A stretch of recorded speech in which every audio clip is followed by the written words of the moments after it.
fuck me hard. Howdy, folks. Your host, Double J, back here for a Fridaze session here with Nick, host of Occult Rejects, and Taylor from Flow State. Welcome there, fellas. Thank you for having us on. Oh, for sure. It's this is mine and Nick's first iteration of this kind of just Friday roundabout session of topics. We did it back on Thanksgiving, and a lot of folks seem to enjoy it, so we figured try to do a regular thing here. But yeah, welcome to joining us here, Taylor. Appreciate it. Appreciate your time there, Nick, as well. Oh, of course. Yes. I had a nice intro from my old pal Buffalo Jared Revisa. He's the fellow that stalked me a number of years back, tried to get me to hire. Was real persistent on trying to get me to hire him as my PR rep, despite me insisting I did not need a PR rep for anything. And he went trans, and that's why I added the Buffalo Bob music from Silence of the Lambs over his little Instagram video. He went trans and stabbed a bunch of folks back over the summertime. Currently refusing to plead guilty to any of these things. He's having none of it. He's not accepting any offers, despite murking fools in a multiple state stabbing spree, and he's currently still pleading not guilty to every charge.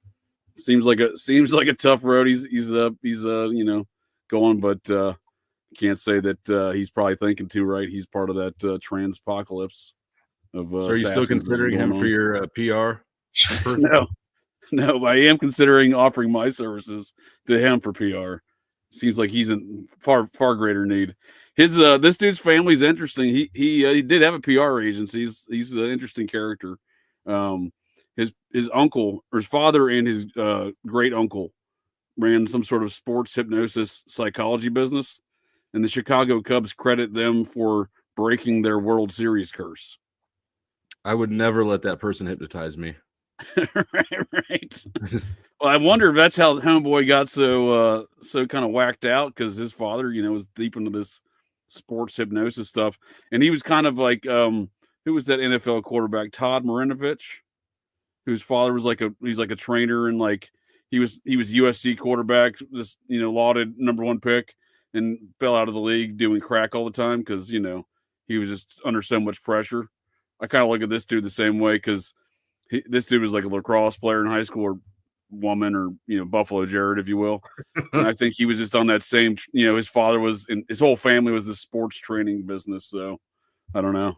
Kind of feel like it went the same way. But yeah, I mean, they need to put that. I mean, he is behind bars currently in Plymouth House of Corrections in Massachusetts, right near where the Mayflower landed, awaiting trial. But yeah, they need to keep that dude behind bars. I mean, he's clearly lost his shit. He stabbed 3 young girls at a movie theater, ran into Braintree AMC theater, just started cutting people. You know what I mean? Well, like one of the less, craziest school shooters was trans too. Well, yeah, but if you recall, Buffalo Jared, after the incident at the movie theater, this is after he already stabbed his boyfriend in Connecticut, killed that dude, slashed the girls at the movie theater, then drove to down to Plymouth, about 30 miles from Braintree, and went to the McDonald's, went to the drive-thru. Apparently there was a dispute over something in the drive-thru. Go figure, right? So he pulls around front, starts pissing on the front window. Somehow there was some food involved. They were going to bring him his food out or something. I don't know. Then he started stabbing more folks at the McDonald's. They survived. The girls keeps walking out through the pissed on door. Yeah. The one of the witness statements was fantastic. When we get into the conversation, I'll see if I can find it. But yeah, some lady's like, she's like, I didn't know what to do. He's clearly got a knife. He's got his dick out, pissing on the window, kind of thing. Like the picture she paints, at least with the statement of him pissing on the window, is pretty good, because he's got a knife out while screaming. They really fucked up that McFlurry. Oh. Then he went on a high-speed chase, wrecked his Porsche SUV, and flipped it over. And there's 300 cops there, whatever, probably 30 cops there on scene. But it was quite an ordeal. Oh, Buffalo Jared, he lost his shit for sure. It sure sounds like a reasonable PR manager, right? Oh, the dude was so creepy. I remember looking at his website, his PR website. It was still up a couple months ago, at least, even after he was in jail. after he was arrested. They won't give him bail, thank God. He does not need to get out. This dude's clearly got some issues. But yeah, I remember looking at his website. He never smiles in any photo. He's like, what I mean, like he's just blank face, no smile. His girlfriend / fiance, she's referenced. Well, she's no longer in the picture once he went trans, I suppose, but she was in a lot of the previous iterations of his PR business. She was focal point in a lot of the photos, She also would never smile. They were the creepiest couple I'd ever seen. I was like, it became a bit like after dude was trying to hire me, I'd go back to his website to see what he's up to, just to see what this creepy fucker was doing. I would never reach out to him. God, no. But certainly get back to the site. That's a great question. I know we never got to the bottom of it. No, I have no idea. He told me it was, one of his other clients was a subscriber to my podcast, and he did give me the person's name and some sort of Christian home video service. I was like, all right, well, I suppose. I do a lot of I'm big. I do a lot of. Nick and I both have done a lot of satanic cult type stuff, so I can see where I have some folks like that listening to. That makes sense. Podcast it didn't trip a red flag on me. You know what I mean? It just seemed like run of the mill stuff. Yeah, it seemed appropriate. This is our normal audience. Yeah, I'm sure Christians like to get down with some home video stuff. I wouldn't know. I was raised Mormon, so they call themselves Christian, but it's like it's very. My sister married into Mormonism. No, married in. Did she get baptized? Actually, so you ever one of these. Yeah, she got one of those, I think. My younger sister did, and then when I was 27, I learned that I have 2 older half sisters. I've still only ever met one of them, but both of them were raised in Mormonism. So all 3 of my sisters are Mormons, even though I was not ever a Mormon. Oh, that's wild. It's a wild circumstance you found yourself in. Indeed. Yeah, Mormons, they, I don't have a lot of bad things to say about them. There's a lot of bad things I could say about the Mormon church overall. My experiences in the Mormon church, I can't really say I didn't have. I had a pretty good time. It was my childhood through my teenage years. There was the Mormon Basketball Association, aka the NBA, was real big in Cincinnati. We were back-to-back NBA champs. I called it the Holy Grail. They never enjoyed that when the trophy.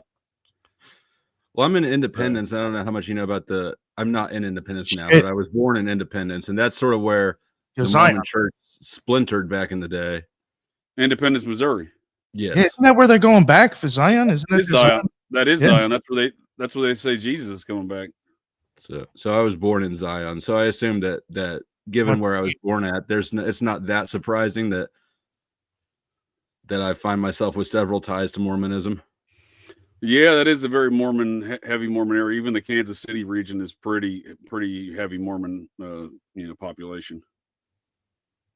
As a result of the Missouri activities. Although I think up until the 70s, it was still, technically legal to murder Mormons in the state of Missouri. Because they were really, they took a hard bend against Joseph Smith and the Mormons to run them out to Illinois, to Nauvoo. I've actually never been to Independence, Missouri. That's it's real grimy. Is it? Well, but, as far as there's probably Mormon sites there still, right? Yeah. There's still a lot of Mormon activity that goes on there, but Independence on a whole it's pretty grimy and ghetto now. Sure. Yeah, I think I've been to every other Mormon site except for that one, probably. Yeah, because I've been to Carthage, Nauvoo, Kirtland, Ohio. Where the golden plates were found there in a mound in Batavia, New York, the Hill Cumorah. Lots of creepy, weird Mormon sites, except for the one I live right by. Yeah, Salt Lake City's super wild as far as I've the never been architecture. there. Oh, Temple Square is something else to look at, just architecturally speaking. I have to check that out. Got some weird I'm tunnels underneath. Blacklisted from the Mormon, the missionary list. How'd you do that? Because they came by one day when my younger sister was engaged, right? Because non-Mormons are not allowed in the temple.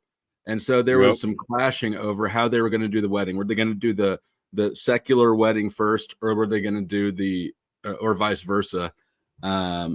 and so at that point in time, the Mormon missionaries ended up coming by, and I had a lot of thoughts on my head for them that they could not answer. So they said that they were going to go get their priest, whatever the high priest is of the region, and come back to answer my questions. But that was like 5 houses ago. I've lived in 5 different places since then.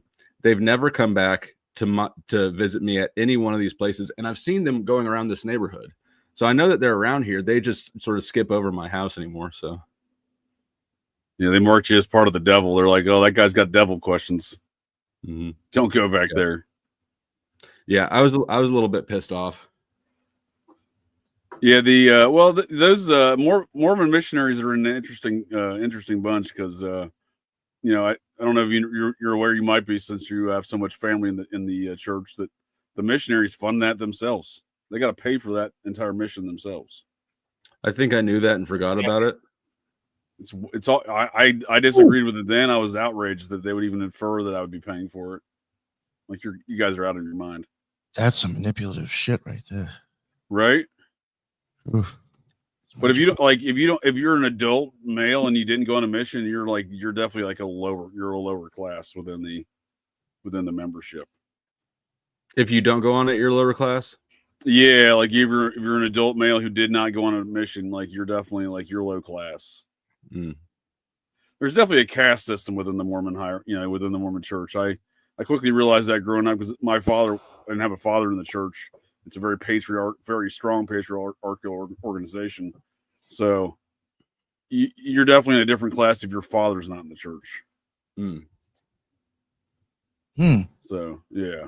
Interesting. It's almost well, that already puts me at a disadvantage. That's not a great. No wonder they didn't tell me about that. Yeah. Hey, come on into our church. You can be a serf.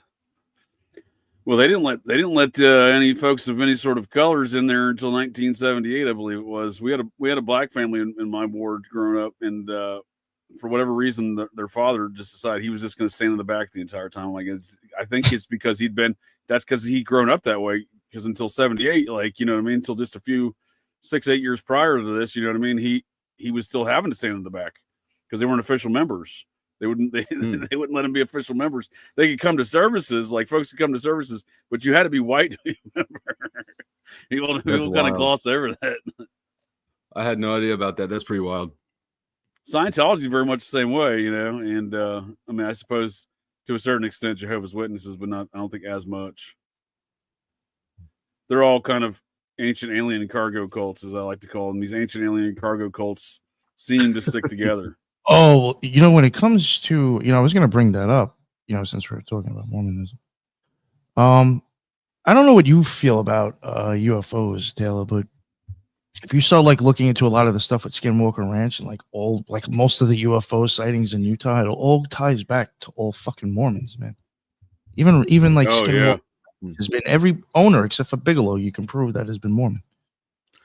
Bigelow heavily donated to folks like was in league with Harry Reid, who was like a big Mormon bigwig there in Nevada. I don't know that I've done enough research into it to have a strong opinion on it. I do, for whatever reason, I'm under the impression that I think it's a decoy. I don't know how or who or why. I just feel like the alien thing gets too much attention to not be some sort of a decoy, if that makes sense. Sure. Yeah. Sure. No, I think what do y'all like to talk about in the flow state there, Taylor? Is it do you ever get into aliens over there? We have not for any good reason. It's not off limits. I like to talk about anything besides race bait topics and the shape of the earth. Those two things I'm pretty much played out on. But yeah, no, we talk about anything and everything from serious topics to what would happen if you nutted it in 0G. I think we've hit that topic about 4 times now. That's a very serious scientific study. That's how we know that the space station is fake, because you don't see little blobs floating around. It's one proof, I suppose. But no, anything's on limit. Nice. And you how do you generally I saw a portion of the Nick's Nick's appearance on there the other day. Looks like you had 6 or 7 panelists. Do those just randomly appear? Do you just have a random a collection of folks that routinely appear there? Is it a different kind of, or is it what I'm getting? Is it a different atmosphere and environment kind of every day? Looks like maybe. So I normally just drop the link and let it be open panel. Okay. Nick's like The Wild no. West. I'll never do that, but I'll go on your show. But I'll never do that. Yeah. There are some who are regulars. There are also some who just pop up for certain things.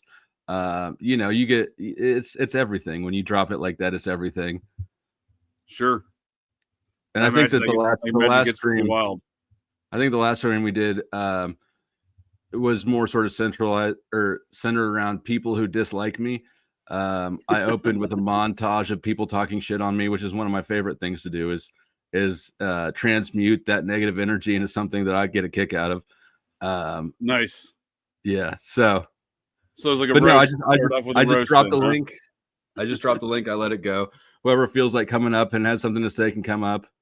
There are some people that will try to get up every time that never get up. There are some people who do come up every time. There's, 1 or 2 people who are brand new every time, but and Nick spoke very highly of his experience there. I checked it out the other day for briefly. Like I said, it was a pretty wild time, wild conversation y'all were having. Did you like that metaphor, Nick? Uh-huh. Yeah. No, I think it's pretty wild. It's pretty fucking funny to me. Yeah. Especially the element of throwing folks off for various bids, right? And everybody's on sale, including myself. We're all prostitutes over at Flow State. Some people get in their feelings about it. They get offended. Sure, they got kicked off. But fucking forget it. They must forget where they're at if they get in their feelings about it. I can imagine where folks get butt hurt at times. Oh yeah, they think that they're above the program or they're more special than me. They think they're more special than me on my own show. Which they're not.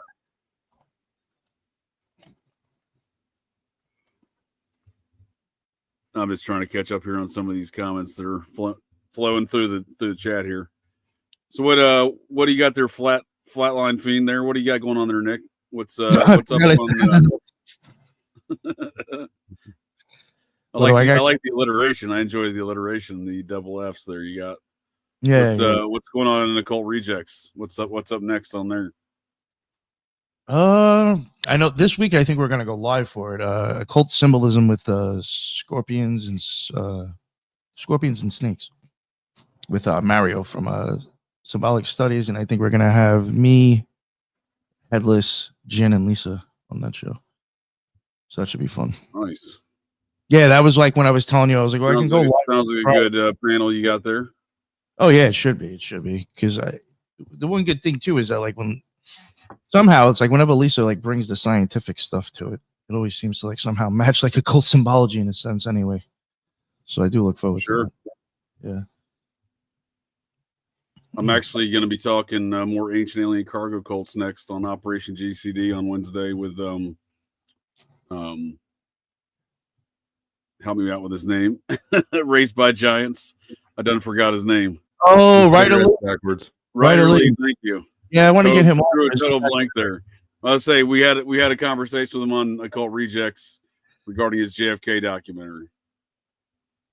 Nick, don't light that cigarette until you make sure it's pointed the same way that you want. Yeah, you saw that, right? I did that shit earlier. I think I might have did it. But yeah, Ryder, you talked to Ryder about UFOs, right? Didn't you all have a podcast about UFOs? Yeah, that shit was pretty impressive. Yeah, he's got a very extensive knowledge on the UFO culture of America and the psyops involved, and as well as the ancient alien cargo cults that exist. All these. What is the cargo cult thing? What is that? So it's basically the Mormons are an ancient alien cargo cult, for example. So it's basically are you familiar with like Pacific, like during the World War II, these Pacific Island cargo cults?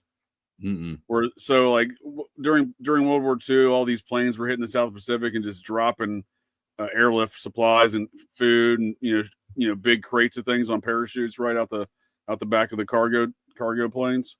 So they're missing their targets. They're landing on these random islands that have never even had outside contact before with these indigenous folks that live on these small little islands throughout all of the South Pacific.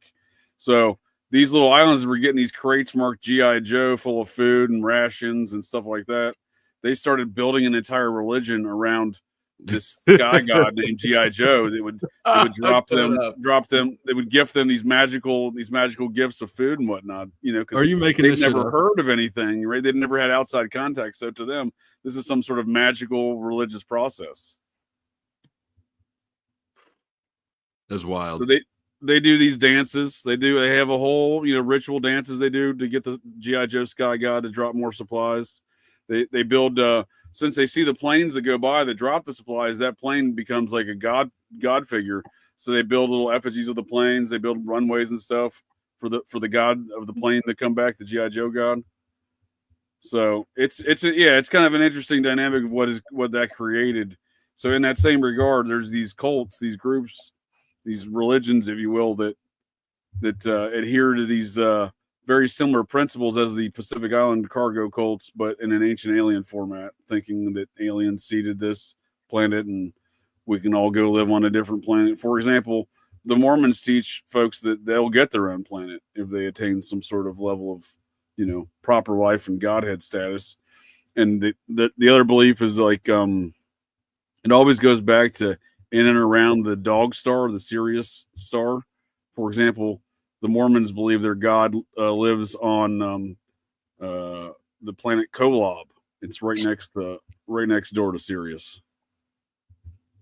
So it's kind of, I don't think I came up with the concept of the ancient alien cargo cults. I probably apply it, or I've probably applied it to groups that a lot of folks don't consider, like Thelema, like Nick's old occult organization. He was a part of. That's often not considered as an ancient alien cargo cult, but it very much is.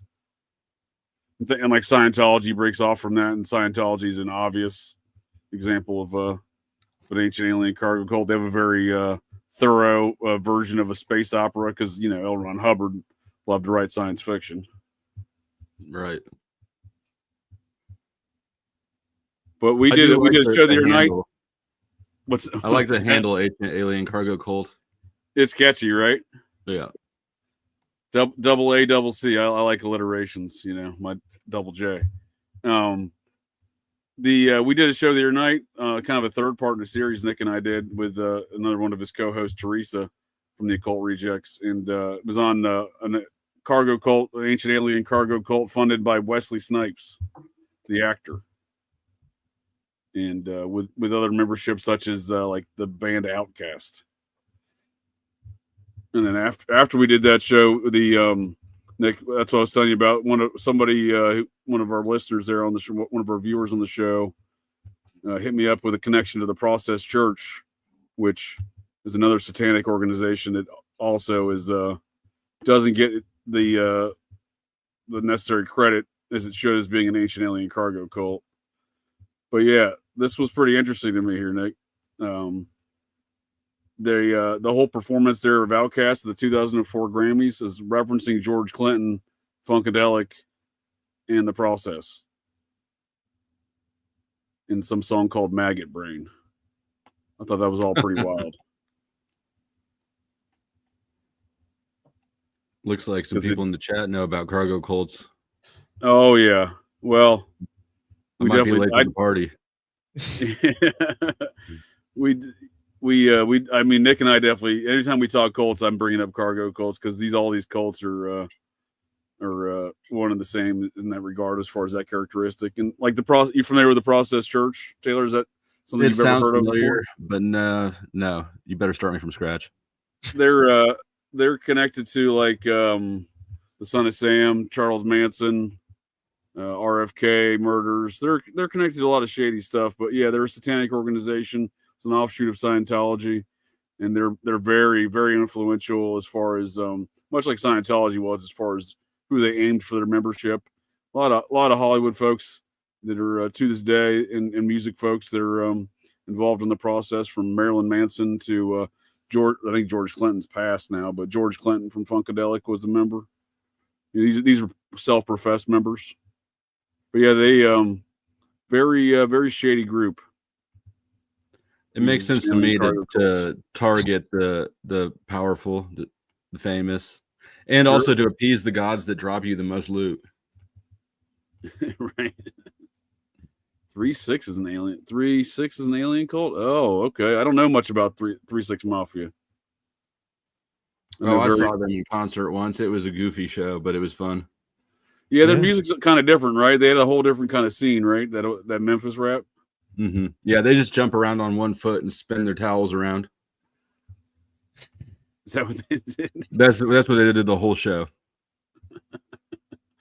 I was forced to listen to 3-6 Mafia for 6 hours one time on a car ride because I got stranded in Murray, Kentucky, when I was a teenager and on spring break, and my dude's cousin drove us back, and I didn't really want to I asked him once if we could listen to something else, and he's just like, nah. And I was like, and this is Nick. This is the same dude that was preaching to the homicidal vampire cult. So I was just like they call him Roundhouse Luke. He was a martial arts champ as a teenager.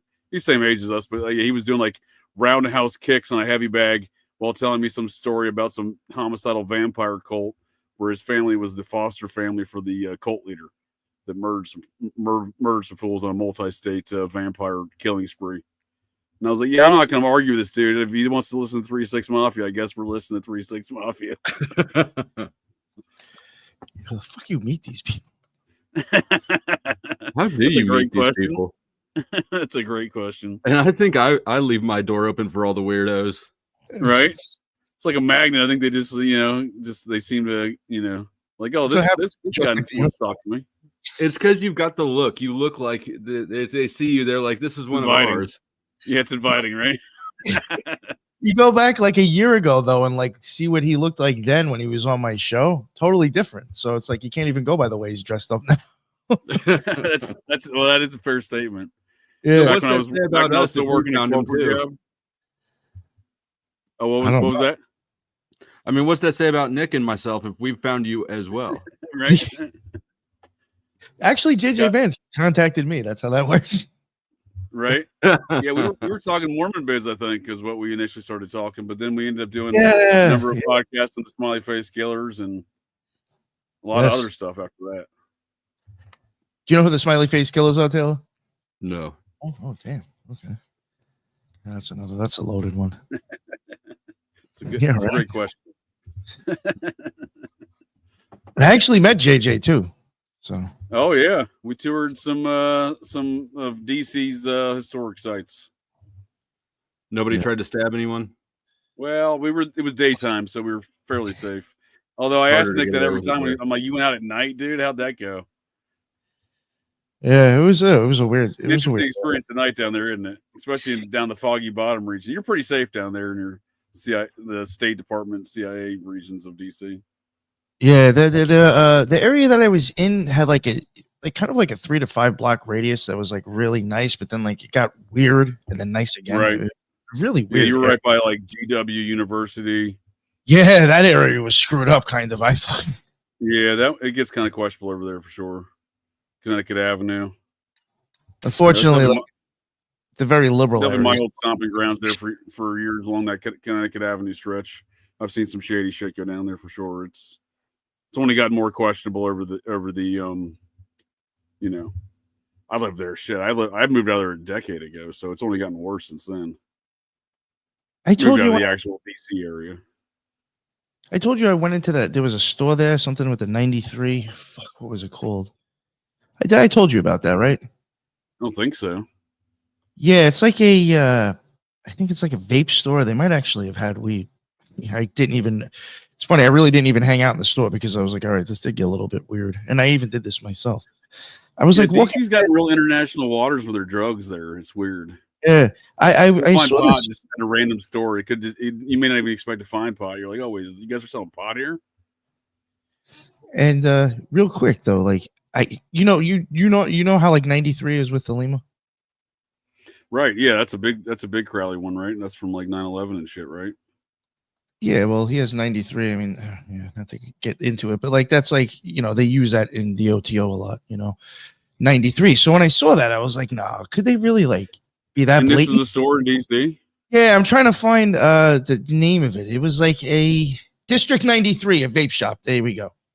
District. So I saw 93. District 93. I was over there. I don't know. I think it might have been like maybe before dinner or something. I was going somewhere, and I saw the store, and I was like, "What the fuck?" I was like, 93. I'm like, nah, that can't be like that. Like, what's the odds that the place has 93 in there, and it actually has to do with the OTO? And I walked in there. Street. Yeah. I just remember I saw it. So I walked in. Questionable neighborhood you were in. I walked in, and it was well, for one, it was all black dudes. Well, And like girls staring at me, neighborhood, you know. Yeah, and they're like looking at me like, "Where you fucking lost?" Yeah. And I walk in, and I was just like, I'm looking at him, and I'm like, I saw the 93 outside, and I was like, maybe, and I showed my tattoo, and that's like, Crowley used that for and shit. So like they knew, and they looked at me, and they're like, 93, brother. I was like, holy fuck. And I was like, this is real. Like, holy shit. Very possible. It's very possible. I was like, wow, like this actually, like I just thought they were going to think I'm some crazy dude, and they're going to be like, I have no idea what the fuck you're talking about. But like I was like, holy shit, this place is owned by Thelemites. Very possible. And I was like, yeah, I was like, you got a nice store. Have a good night. I left. Due to the symbols on the Comet Pizza sign, I always thought that was, the occult looking symbols on the Comet Pizza sign. I always assumed that doubled as some sort of occult meeting place. Oh, I mean, when we went past there was already something. You should tell, why don't you tell Taylor about the your friend you met there in front of the why is it my friend? I guess because you stopped to talk sounds to like him. It's your friend. Yeah. We're like, all right, so this is I saw that train kept cruising, fella. Have you ever heard of like the whole story behind Comet Ping Pong or Comet Pizza? I think so. Yeah, that was like when the kid got like arrested. I think like he walked in with like a gun or something because he was looking for the basement because he thinks all this shit's going on in the basement. Ron with a great comment. JJ undercover. And so me and him, it's like, I mean, if you're a conspiracy theorist, you know what this place is, and we were right over there. So he's like, oh, let's go just walk by or whatever. And like it's known to be like kind of like associated with weird, creepy sexual shit with younger. So this is Comet Ping Pong. Yeah. In DC, James L. Fantasy Shop. Yeah. So you went there. Well, we walked past it. We're walking up the side of the place to make a left to like kind of come in front of it. And like right on the corner, there's this. I mean, what would you a cross dresser? I mean, I don't know what the fuck. I'm gonna say a 300-pound, nearly 275, 300-pound male with a more than a 5 o'clock shadow. And he was definitely dressed on one of those little scooters. I don't know what he was saying. I immediately said no, thank you, and just kept going. He goes like this. He's like, pick a number between 1 and 3. And like for some reason, I'm like, let me just entertain this fucking nut job. So I said 2, thinking like it would like end there and like they would say something. Nope. They started to pull out like a fucking calendar or some like planner or something, and I forgot what it said. It's like, oh, can you look at this? And then JJ's like, yo, you said something like, I ain't got time for this, or we ain't doing this right now. I ain't got time for this shit. Yeah, you're like, yo, I ain't doing this right now. Then it just I get real offended with anyone that ever asks you on the street for anything, you know. I was telling Nick one time in New York City years ago, I had some dude follow me for 8 blocks trying to sell me a mixtape, you know, from Chinatown to like Midtown. I was like, dude, I thought I get block 6. I was like, dude, if we're gonna fight, let's just do this. You know what I mean? Like, I'm not trying to get stabbed, you know, over some fucking mixtape that you're demanding I purchase. So you got chased away from Ping Pong Pizza by Comet Ping Pong by a massive tranny. Yeah, kind of. Yeah, linebacker size. Possibly. I did. Before I left DC, I did go in there and walked into the bathroom and tagged it with my podcasting stickers. Oh, that's right. Nice. I remember that. Now somebody will see that and be like, oh, they must be involved with all the horrible things going on here. I played a beer pong tournament there, but I think if I recall correctly, looking back to see when Alefontis bought it, it was about 10 months for Alefontis bought it, like 2006. I was stationed. I'm retired from the Air Force. I was stationed in DC for, I don't know, 6 years. I had somebody pull you know how you can do birth charts with places as well? I had Sure. somebody pull my birth chart and cross-reference it with DC's birth chart, and she basically said, "I'll never have anything good happen in DC." So I haven't been to DC since then. Okay. July 16th, 1790, I think, right? Was DC's birthday? Something like that. I'm not sure. I talk about it a lot that on my podcast. In fact, Nick's joined me for a number of those conversations talking about the birth of America and the secret society that started America, the Society of the Cincinnati. Yes. It was, George Washington's officers of his army. They started like a modern day knighthood. I've never even heard of that. Yeah.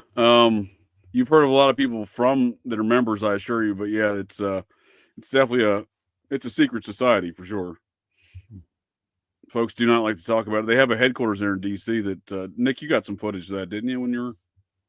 Oh yeah. I got footage with you, and I went back to that place probably twice by myself. I filmed it with like every I had. Yeah. Yeah, you know what I noticed that was weird about that one that I don't think we caught when I walked in there and filmed like the back part, like kind of like that vestibule thing. There's two different, there's an entrance or an exit, or I guess you could use each one. Oh yeah, we did. Oh no, we did. We smoked. We definitely smoked a lot of fatties in Cincinnati. and there was an owl, like a little small owl, like hidden by one of them, and the other one didn't have it.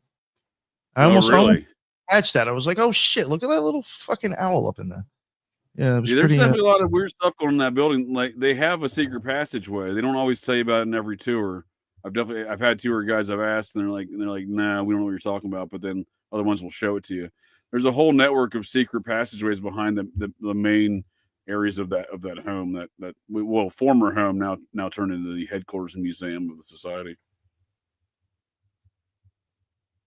That do you remember when Ruth Bader Ginsburg went like off the radar? Just everyone was like, "Oh, she's probably dead." No one had seen her in a long time.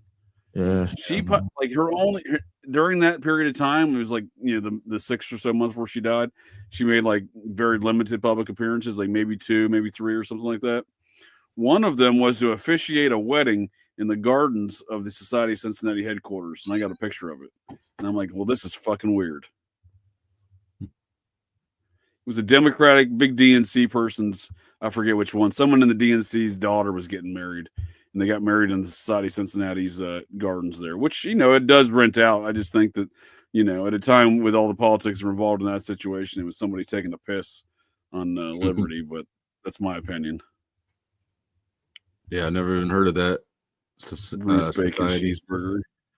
Yeah, they're an interesting bunch for sure. I mean, I think they're far more involved in pulling the strings on things. Like a lot of times people are like, "Oh, the Freemasons," which fair enough. I'm sure they got enough things they've done and whatnot, or conspiring and whatnot to do. But I would say that society, like there's only a few presidents that have been Freemasons, but every U.S. president has been a member of the Society of Cincinnati. So, and everybody's heard about the Freemasons, right? So that tends to indicate to me that it's not the thing if everybody knows about it, right? Exactly. That's a good metric to go by for sure.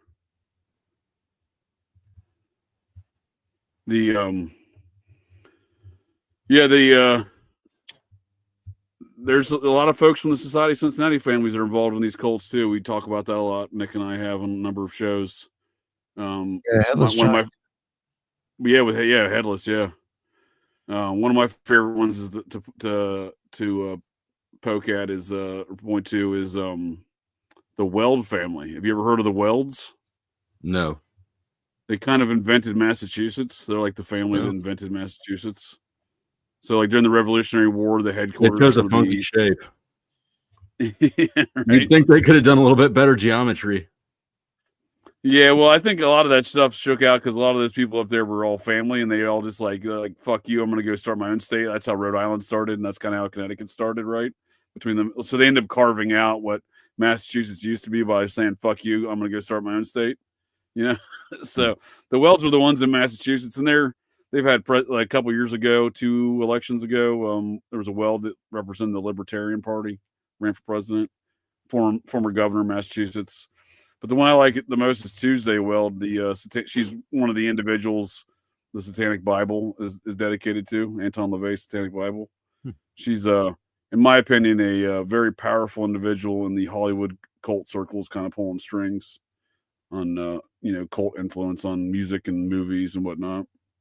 A lot of examples of it over the years. She was real tight with the Beach Boys, the whole 60s kind of hippie rock scene. But yeah, a lot of old money in these groups, these ancient alien cargo cults. It's not people off, the people that are at the kind of the upper tier. This is all old money, blue, quote unquote, blue blood folks, that kind of thing. The Beach Boys seem like they were involved in a lot of things. Oh, yeah. Group. Yep. Bill Weld. Yep. Thanks there, Headless. I couldn't remember the dude's name that ran for the vice president spot there. Yep. Cousin of Tuesdays. Yeah. The Beach Boys. Yeah. They kind of get by without, they have a very clean, reputation to this day. And it's kind of beyond me. It doesn't make a lot of sense, right? Yeah, kind of tacky music too. I didn't like it. I've actually seen the Beach Boys. I thought it was just as boring in concert as it is over the radio. Yeah, and the interesting. Well, did you think it sounded very similar? Because the interesting thing is, supposedly they're not the ones on the albums. It sounded the same to me, but I was 14 or something. I didn't want to be there. Sure. Yeah, because most of them are long past now, huh? Yeah, agree. It's pretty boring music. Yeah, it was very kind of. I mean, it's produced by that creepy dude who murdered that broad in his Hollywood mansion foyer, Phil Spector, The Wall of Sound. He's supposedly the one that produced all of those kind of 60s hits with his studio musicians, and not the front bands, not the Mamas and the Papas, not the Beach Boys, not the Beatles, not the you name the 60s act, it was Phil Spector. And it sounds like commercial music or something. Oh, big time. Yeah, that's what he was he's the one who kind of created that commercial sound and all that pop 60s stuff too. Before the hippie countercultural stuff that he was producing music wise, he's the one who created that pop scene in the 60s, from the 50s doo-wop to the 60s, early 60s pop music. That was Phil Spector. Yeah. Phil's a cool name. Yeah, Phil's in prison for a couple lifetimes. I think he actually died a couple years ago finally, but he was what he put on the most ridiculous wig when he got brought. You ever heard of this guy? He got brought up on murder charges, and he's like, "Oh, you know what I'm gonna do? I'm gonna put on a ridiculous wig when I go to prison here, go to trial." I get around. Shout out Nidish. I do get around these YouTube streets.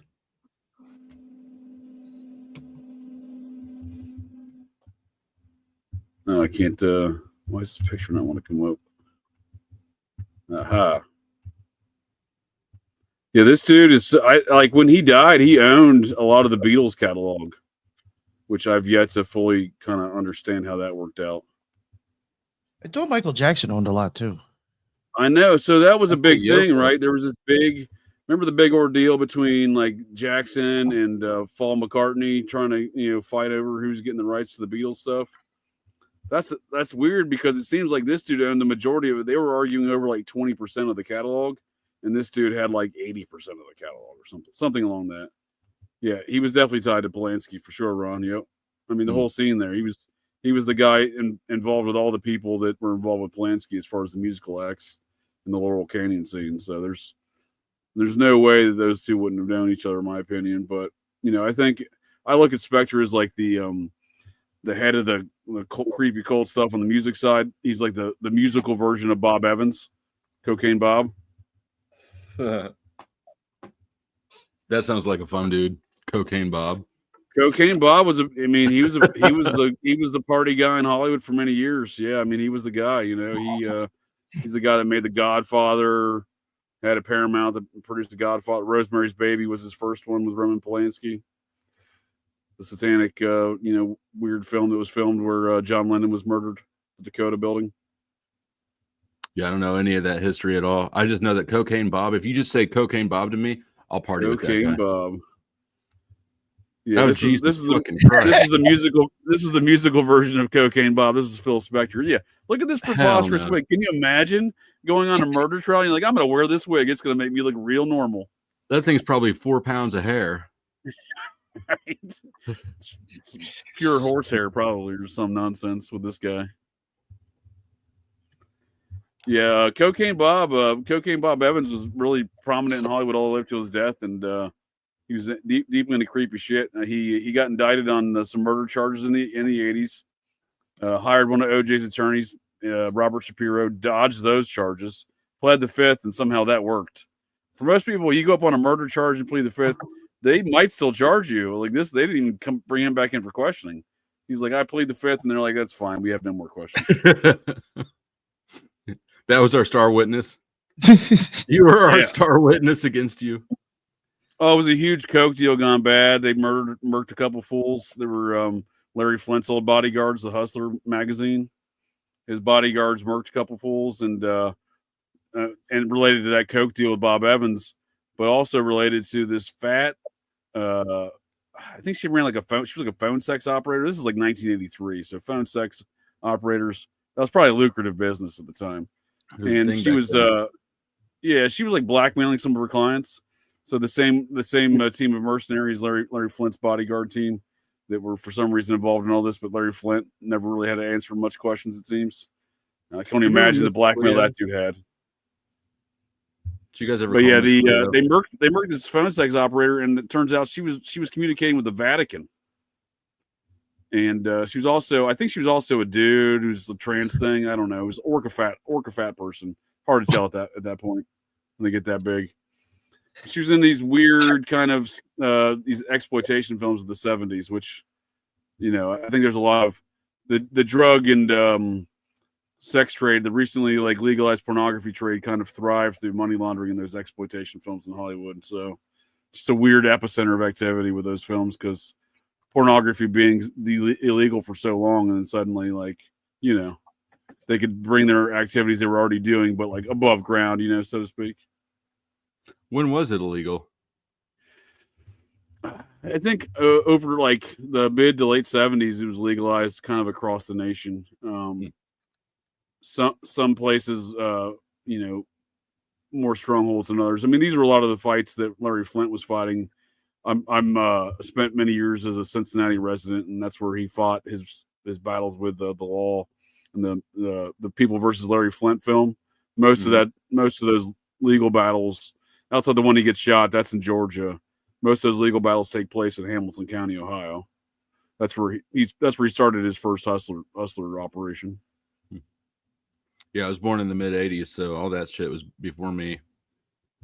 Yeah, I'm an 81, so yeah, I know about most about it because it's just where I lived as a teenager there. In fact, there was the hustler. What's that? Was it illegal due to prostitution? Was it considered prostitution? I think it was obscenity laws. There was people so they were charging all these obscenity laws, right?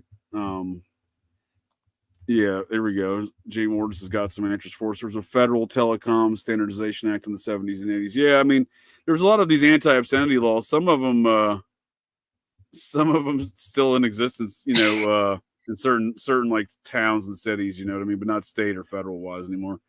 He's going to quiet mode. Yo, he's witnessed me almost like do that. I recorded one time. I met Ron too in person, and we were recording at his house, doing a show at his house. And like I even said, at one point, I think even on the show, he was like, "You're getting that look like you're gonna get too fucked up. You're not gonna be." He was like tapping my arm. He's like, I was like, "Yeah." Was that when y'all were doing them ghost stories or ghost hunt or whatever? Yeah. There was like four of us. I think, me, Andy, him, and fuck, I forgot his friend's name.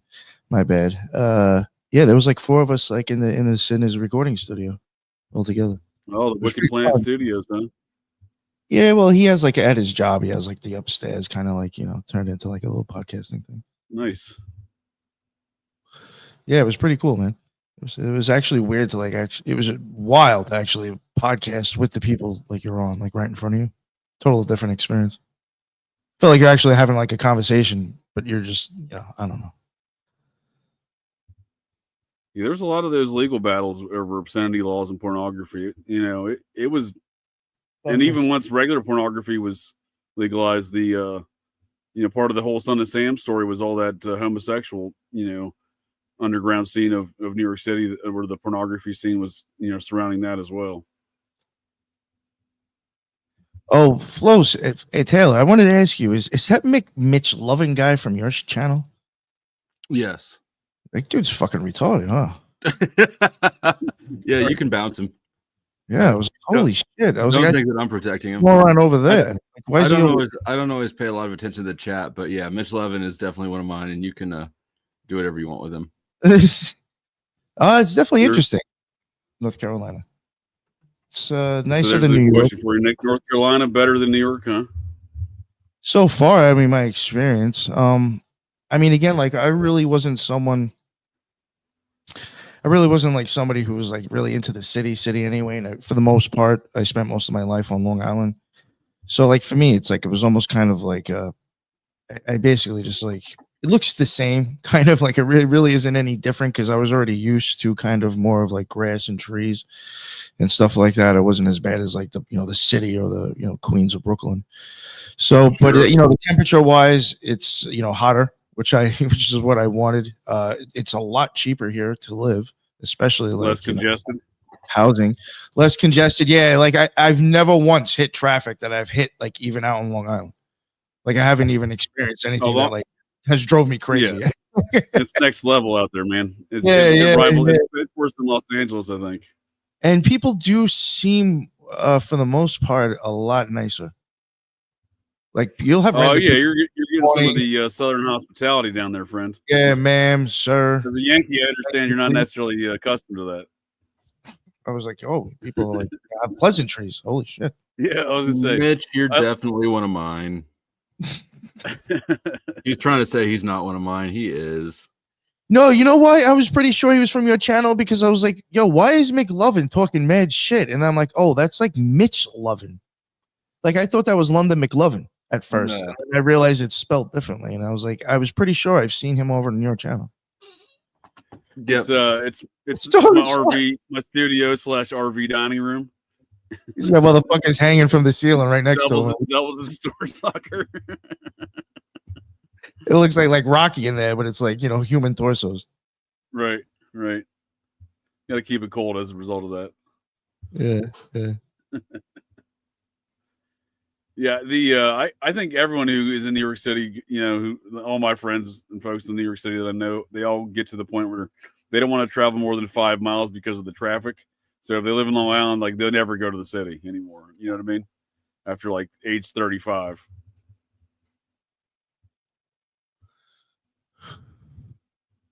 I don't know. I've never really been up there. You've never been in New York City? It's definitely worth I've never been north of DC on the East Coast. Yeah. I can see that though. It's cold, Ron. It's real cold. So it's getting cold and yeah. I mean, I love New York City. I used to be a regular there when I was stationed in DC for years. I'd get on a train, go up to New York City and drink the whole weekend with some friends and whatnot. And it was pretty nice. But I remember as a child, New York City being real rough and then it being real nice. And now it's kind of rough again. You know what I mean? But like that nice era in the early 2000s, or I guess all the aughts, into the early teens, like it was, it was still a pretty decent city. You don't have to worry about you can go out and not worry about getting stabbed, Where's the fun in that? Part of the excitement, judgment night. Like the early to mid, like probably from like 93 or maybe 94 on. I mean, me and my friends used to go to raves a lot out in the city, and like we had no idea what the hell we were going. We were just following the directions on the flyer. I mean, we ended up realizing later on, like we kind of walked through like areas that may not have been considered that great, and we never once had a problem. Well, were you walking in a big glob of dudes? The big man glob? No, it was like maybe, I don't know, 3 or 4 of us going. So, I mean, I don't know, a bunch of white kids too. I don't know. Yeah. I spent most of my time hanging out in like the East Village down there in McSorley's, in and around McSorley's, but that's a fairly safe area because it's NYU, right off NYU campus.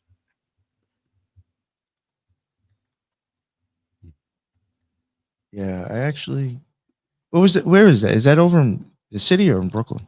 It's 15 East 7th Street. I'm sorry, I'm laughing at the chat. Now that was the Proud Boys. I was like, holy. It's 7th Street between 2nd and 3rd Avenue in the village. Sorry. Ask for Brennan. Tell him JJ sent you. Dude's worked there since he got off a boat in the 60s, you know, or late 60s, early 70s. It's nothing but it's an old Irish ale house in the village. It's one of the oldest in the city. You know, I suppose in America for that matter. I think it was 1854, maybe. Everyone from Lincoln, since Lincoln is been there, I guess, right? But it's all old Irish dudes, and they're very salty about life. So like, if you're not drinking beer, they're gonna tell you to get the fuck out. I love the attitude. It's great stuff. Bye, Mitch Levin. Yeah, I thought I put him in timeout through StreamYard. It looks like it just said it banned him. Oh well. It's all right. He'll be fine. He'll make it. He'll be okay.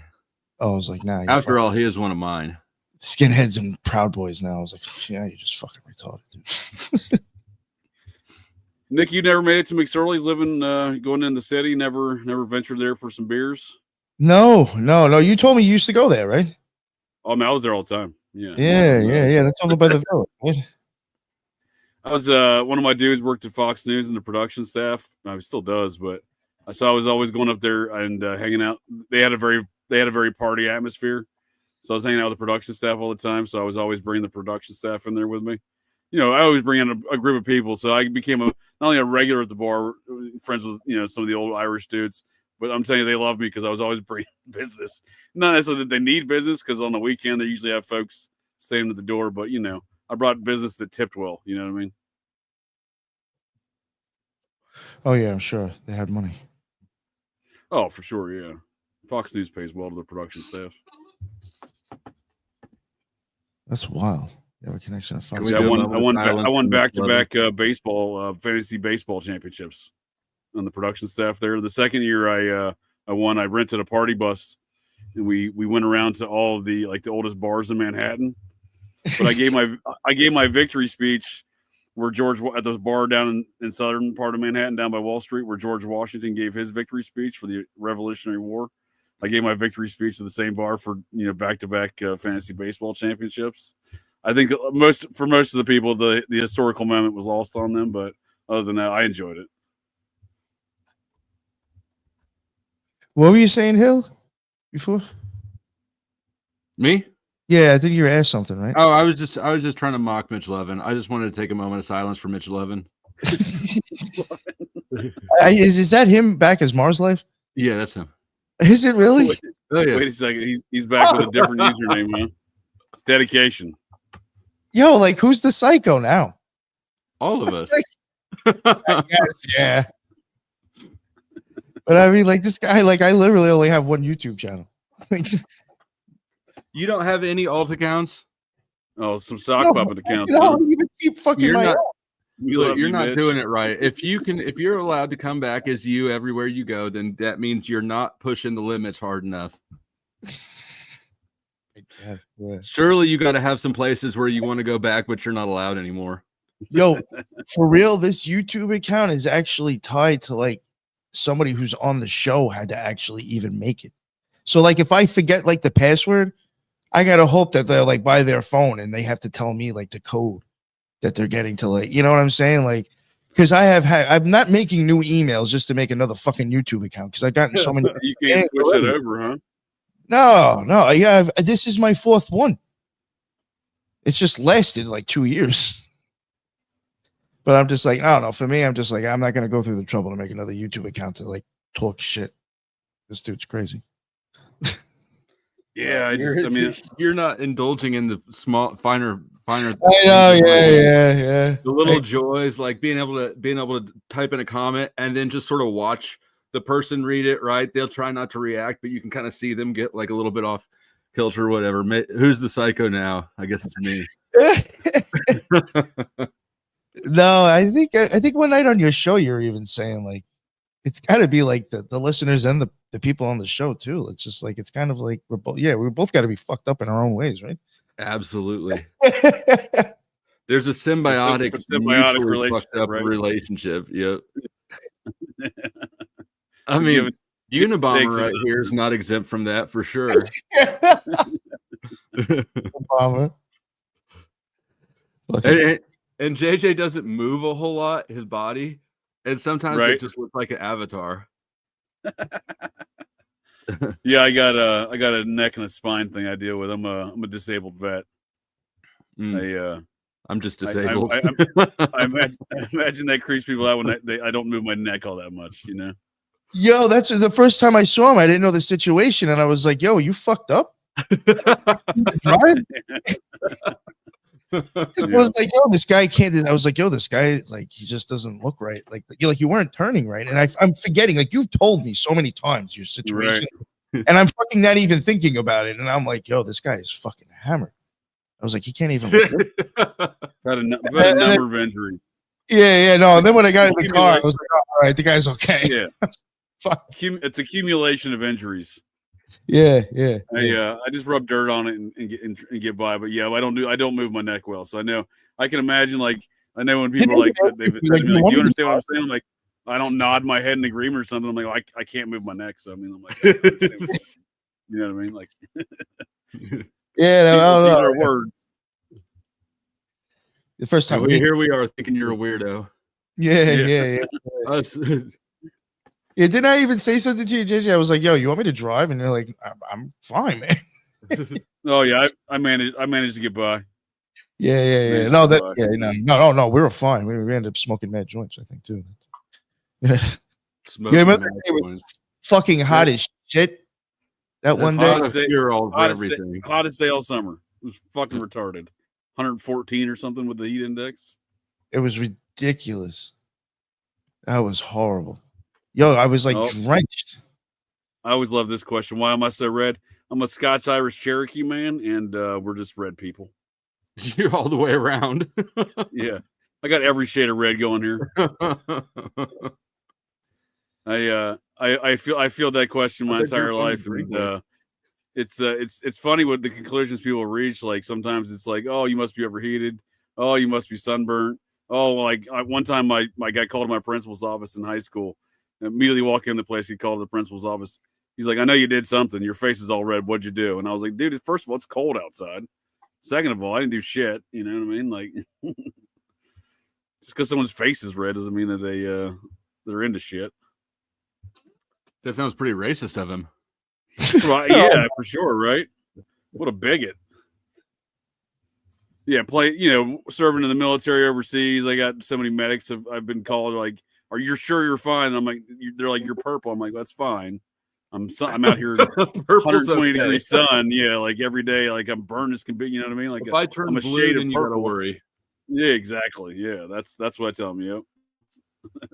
Oh no, I'm not offended by it by any means. I just it is just the color of my my skin tone. I like to tell people it's the hue of a fire hydrant or possibly a stop sign. That's the level of red we're talking about here.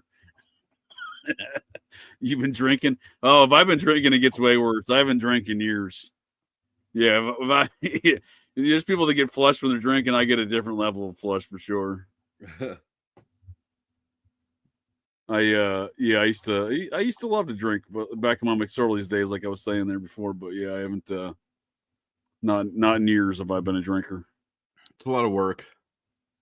It is. It's a lot of effort. I got a fake ID when I was 15, and so now at 30, almost 38, like I just don't get drunk on accident. You got to do work to. Right. I very much made drinking my 9 to 5 when I was in active duty for many years. Like that was my job. Like active duty was just something I did. You know, I'm a part-time kind of deal. So I acquired a very, very steady drinking habit as a result of doing those activities, and it did become quite an effort to maintain. You know, this is just too much. Woke up one day, I was just like, yeah, I'm done. You know. Me too. I was like, you know what? There's a faster way to get fucked up. Yeah. Well, I was out in California partying on a Labor Day weekend with a bunch of my dudes, and I flew back to the East Coast, DC, and yeah, I was just hugging the toilet the entire way back, puking. I was like, "This is it. I'm done. I'm not. It's not worth 4 hours of puking on an airplane." You know, there's people knocking on the door. I'm like laying in the bathroom floor. I'm like, "Leave me the fuck alone." You know, I was like that level of fucking not doing well.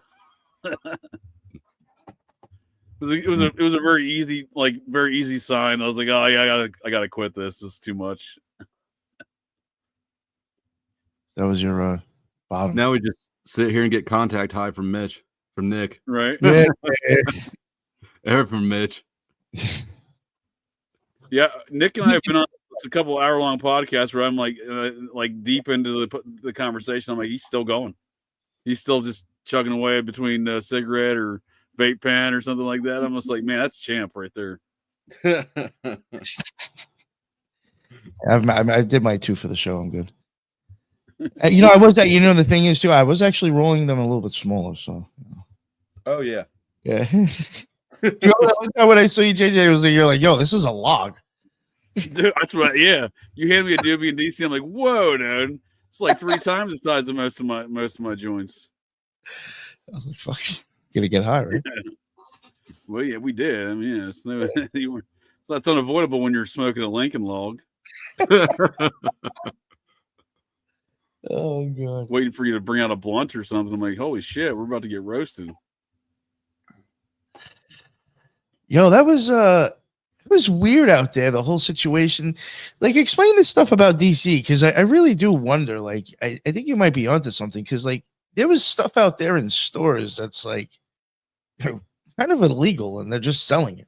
Oh yeah, well that's what I was saying about the mushrooms. Yeah, there were so many mushrooms around.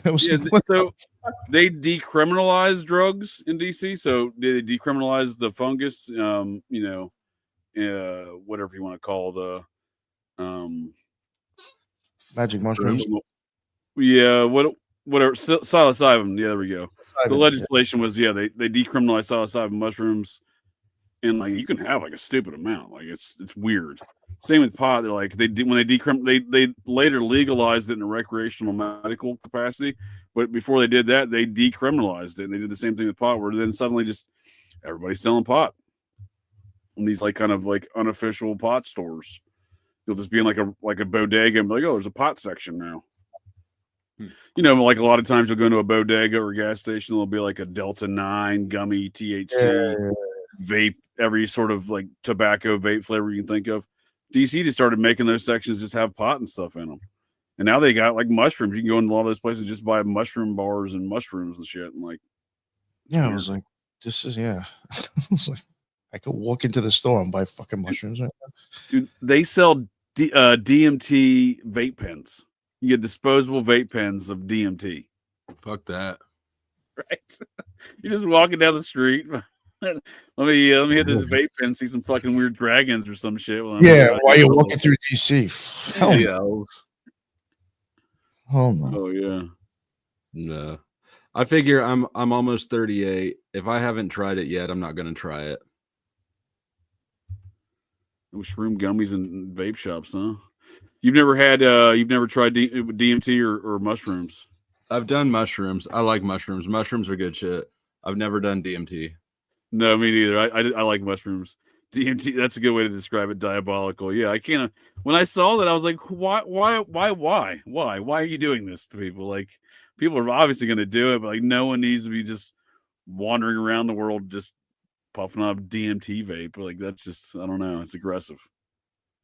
Nick looked at me funky when I ate a bunch of mushrooms and was willing to walk around in public in DC. I'm like, this is how I roll, friend. I could bring that up. I was like, mushrooms right now. Fuck my life. Choose your own adventure. Eat a bunch of mushrooms and start walking around DC. Yeah, he thought I was going to. I was like, I'm good. And that was the hottest fucking day, too. Oh, dude, I'm telling you, that day was just so damn hot. That's the day that the bridge in New York City there, one of the bridges into Brooklyn, like melted to a point where they couldn't open it back up. They spray it down with water for like 12 hours to get it to like unstick. The bridge got so damn hot. Yeah, I was not risking that fucking tripping that fucking hot out. I haven't taken shit like that in probably like 20 years too. So I was we should have got a DMT vape pen and got that going instead. You should have. Well, you know what's crazy is what I was worried about and why I really didn't do it is because of what happened. Because I was like, what if it gets too hot out? This fucking kid goes home and I'm stuck in a hotel tripping balls for like the first There time you go. myself. And that's exactly when he went home. I was like, thank God I didn't fucking eat any. It is just a weird environment in DC now. Like, but I've been down there a few times before I took you on a tour of some of those places. I was living back there last year for about a year, but it's significantly different than when I lived there for when I was stationed there. Like, I was really surprised how much the city had changed. And that was my first and only time ever going there. Yeah, I mean, it has its moments. Yeah, I don't think I would go back. Not even to film more stuff. I mean, because there's like shit there that I wish I would have filmed, and I don't think I'd even go back to do that. I don't know. It was weird. It was a weird place. It is a weird place. Yeah, for sure. Yeah. There's no question there. Taylor, you said you've been to DC though, right? I've been to DC once. Yeah. Was it like a school field trip? Something like that. I feel like everybody goes there on a school. Like if you're on the East Coast anywhere, like you go there on a school field trip. I feel like. No, I'm in Kansas City. I had to go on purpose. On purpose. Yeah, I've had some weird experiences in that town for sure. There's no question about that. There's something that feels a little bit off about it. I don't know what it is. Yeah. I can't articulate it, but something feels off about it. That's what I'd say. I don't. Yeah, something was just. I was like, I don't. The air of creepiness. You just know something creepy is going on around there. I mean, if you look at the creepy shit that must have unfolded in that town over the years, like it is a pretty dark place. There is like a fuck ton of occult shit around there for sure. I mean, like just societies and things and architecture. It was laid out like a pentagram, isn't it? Yeah, I think so. Yeah, something like that. Yeah, there was a French dude, a member of that same secret society that started America, the Society of Cincinnati, Pierre L'Enfant. He was the primary architect of DC, I believe. Yale is nice. When I went out there to go film all the secret societies and shit and the architecture, that place, I would, if I didn't move, I'd go back again. Yale, you like that town? If DC's anything like Portland was pre-Chaz or Chop, it could fuck off. Yeah, it's a pretty good description of what it's like. Most of the town. Yeah, well, I don't know. I was born in Connecticut, but I've never cared for the state ever. Every time I've been there, visit family or whatever, go to New Haven. I've driven through, Yale. I didn't quite take the extensive tour you did, but like New Haven felt real stabby. This is like probably 2012, maybe 2013. Oh, there are areas. There was the Manuscript Society that I went to. That like you could tell was like starting to kind of like veer off into like. Yeah, it has a pretty bad crime rate in parts of that town for sure. I could see that in some spots. Over by the cemetery was nice. That's definitely got some cool sites though. There's no question that some of that architecture there is definitely. That cemetery is fucking insane. Definitely cool. I flew the drone through there and got a bunch of footage with that. Should be pretty cool looking once I finally make it. Seattle has a lot of underground tunnels. Yes, I think so does Portland. All those shipping tunnels. Most cities do, don't they? I would think so. Just from building that way, right? It seems like there's a lot of tunnel heavy stuff going on in every city. Even small towns that I've lived in, they seem to have underground tunnels connecting the movie theater to the whatever city hall or however it is. Yeah, speaking of Connecticut and weird things in Connecticut, Newtown, Connecticut, there was a tunnel leading from the town center, the town government offices, which used to be the state mental hospital where they did a bunch of MK Ultra experiments there. But there was tunnels from there that led over to the school at Sandy Hook. It's in the Connecticut State Police police report file on the event, and I'm like, what the fuck? Why are there tunnels? Why is the Connecticut State SWAT team clearing tunnels the day after a school shooting? What's going on there? It's in their own report. The day after the shooting, they're clearing tunnels underneath there, and that references how the tunnels are part of a network to go into the town. They go, go to other locations, like other buildings in the town. They were still clearing tunnels. What do you think about? Go ahead, JJ. What do you think about the whole tunnel things with the Idaho 4 case? I don't buy into it, man. I mean, it would. I mean, it's certainly plausible because there's no evidence whatsoever of anyone exiting that house. You know what I mean? There's no blood. There's no sign of anything. That's not to say that they left through a tunnel, but I'm saying it certainly leaves the idea open. However, I don't think there's actual tunnels like leading up to that house. You know what I mean? Because it would have been apparent when they destroyed it, right? Like where was the markings of this tunnel when they destroyed it, right? What do you think about it? I don't know. I mean, I found it interesting at first, but then I'm not going to start like getting into details, but I mean, it's the year of the tunnels for sure. Year of the tunnels. For sure. Yeah. It's always like, tunnels is like a new thing to use now, but like the main channels perpetrating that shit. They're just frauds anyway. So I was like, it's probably like a concocted idea that one of them had and everybody else ran with it. Yeah, I mean, there's obviously a monetary motivation for a lot of these true crime channels, but obviously I think there is a SAP aspect to it, or just even in a situation like Idaho 4, where like there's feds involved trying to deter the conversation to a different direction. Well, that's even like one of the things, they haven't really done any type of real-time analysis on true crime when it comes to like reading the public. Remember, it's somehow like my co-host Lisa came across stuff like that and was showing me. We were talking about it. So it does make me wonder if that's like something that they'll actually end up doing eventually. And I have wondered if they do that with true crime. For some of them are actually like psyops, just to like read people and see like how they behave, what sells, what attracts people, this and that. Sure. No, I think there's something to that for sure. People who are into true crime are really, really into true crime. Yeah. Big time. They're real big into like throwing money around. It's women. Women love serial killers. Yeah. That is a good point, because most of the channels that I did watch, they were predominantly like women that would be in the chats. And I guarantee you right now, I could ask the audience, who's your favorite serial killer? And if they're being honest, every single woman has one. Sure.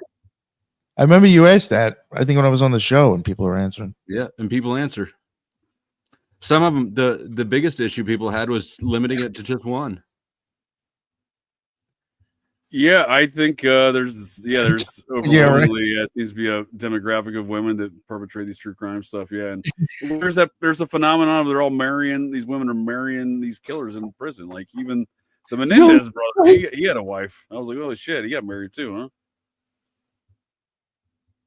That shit is crazy.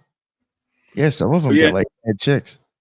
Did you see the comments about the Idaho 4 Fight Club, Nick? Did you have any thoughts on that? No.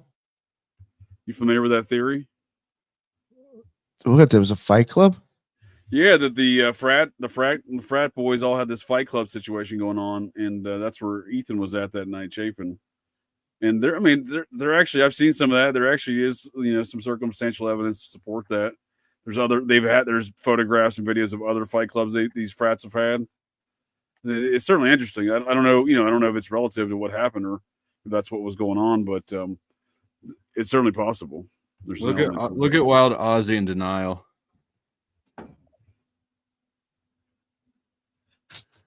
Wild Ozzy. I don't know. I'm not sure what they're referring to there. Having a serial killer. Wild Ozzy is denying having a crush on a serial killer. Yeah, that's what I figured. Mm-hmm. I see Ozzy asking something. Shoemaker killer. I haven't even heard of the Shoemaker killer. Oh. You heard of the Shoemaker killer? Mm-mm. Voices of God. Voice to skull. See, I do think, believe it or not, I do think some stuff like that happens. Is shit that I have seen due to the stuff that I guess Lisa was covering with the Austin smiley face killers. You know, and I don't Sure. think that we even like really pressed it too hard on the show, but there is things to like make you wonder about some of those people were voice to skull. Teresa objects to the claims of having a favorite serial killer. She says she loves them all, apparently. Yeah, Teresa already named one. But yeah, no, I do wonder if that stuff does happen, especially like you're getting into like, I mean, we have politicians in office now in power that are into true crime, predictive. What's that shit? It's basically like we're pre-crime. I mean, Trump is actually like in pre-crime, and you just see a lot of weird, shady shit with like people who are involved in, involved with skull technology and like. Basically, what I'm getting at is that if you're trying to sell pre-crime, it like might be worth it if you can cause the crime to happen for it to even be stopped. Just like I know it sounds crazy, but there was just a lot of things that we came across that really made me think that there might be voice to skull being used, and like people who are pushing pre-crime or making it are like involved as well, which was really weird. So you have to start wondering what's going on here. To a certain degree, pre-crime is already part of the justice system, where they use those metrics and calculating mathematical evaluations in which to determine whether or not someone's going to recommit another crime, and they use that in the sentencing guidelines. Yeah, I mean, really. Say that again. Oh, it was really Wild crazy. Aussie is calling me a bit of a twisted fuck. I'm just trying to figure out how to be the most attractive man to the biggest swath of women possible. And if I have to kill a few people in the process, then I'll kill a few people in the process.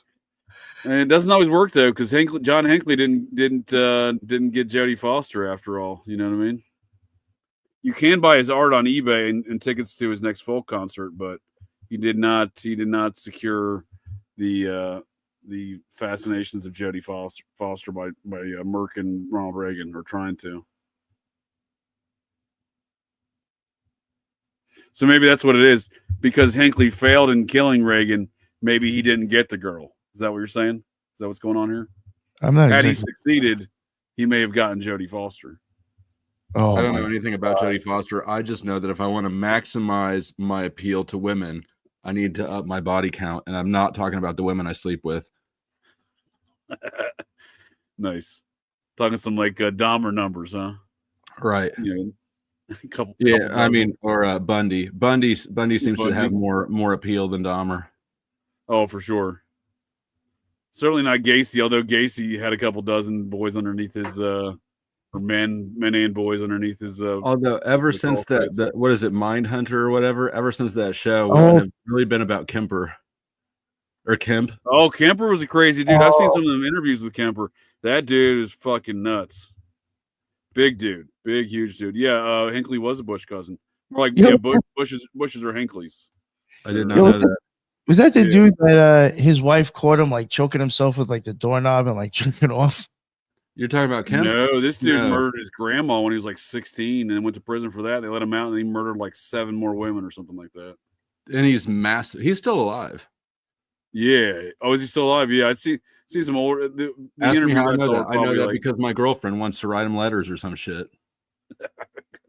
That's her favorite serial killer.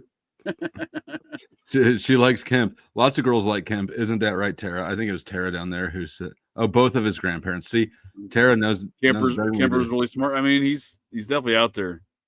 Mm-hmm. I mean, I'm not saying he's not intelligent, but he's definitely out there. There's a disconnected nature to him talking in those interviews. Like he's there, but he's not there. Kind of almost. Does he have glasses? Yeah. Real tall. Like 6'9" or something like that. Yeah. Yeah, he's massive. Pause.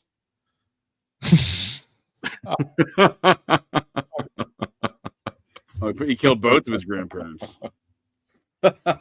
Shit. Shit. Nick, get your head out of the gutter. Yeah, right. Fuck me, man. Raging Tomato. No, I don't think so.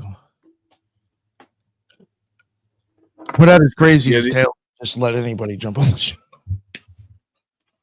Well, that Kemper was part of that whole South Bay, San Jose occult scene, which seems to be there was a number of guys running around there at the same time, murking fools, almost like it was all very programmatic, Dave McGowan programmed to kill type stuff. Yeah. Well, it's a good way to sell shit to women. Yeah, and they always seem to strike during election years. You know what I mean? I had not noticed that. Yeah. Well, yeah, that or mass killings at least. Mass shootings. Well, I mean, every presidential election in America between 60. What's that? This one wasn't that bad though, and like nothing got burnt down. Yeah. Like I actually. Oh well, that's true. I mean, he's still. Yeah. That's true. Yeah. Who knows? You think something might happen? I think shit's gonna get real wild for the next couple of years around these parts. You know what I mean? Like, there's so much, dude. There's so much criminality that folks are legitimately frightened about with Trump. That Cash Patel appointment to FBI, I don't think is going to end well for a lot of people. Damn. What do you think, Taylor? You're really not into politics anyway. I mean, I don't pick it. I think politics is made for TV drama. Yeah. I think it's contrived. That doesn't mean that things won't happen. I think things will happen, but I think it'll be all contrived. Like January 6th. Yeah, I mean, I very much had that point up until Trump started changing the game of politics. I working in DC, and I'm not necessarily in a political position, but I was forced to deal with a lot of politics. At the headquarters position, I worked in managing money and shit for the Air Force. But the lobbyists, shit like that, congressional offices for, funding stupid shit. Anyway, there very much was one party, but Donald Trump is not part of that party. So he definitely is a disruptor, regardless of who he answers to or what he's answering for. You think? Yeah, he's definitely a disruptor. I mean, there's no question he's not part of the same group. I just saw him as a different. His vice president, my cousin JD Vance. I don't know. Keep an eye on that guy. He's a questionable character.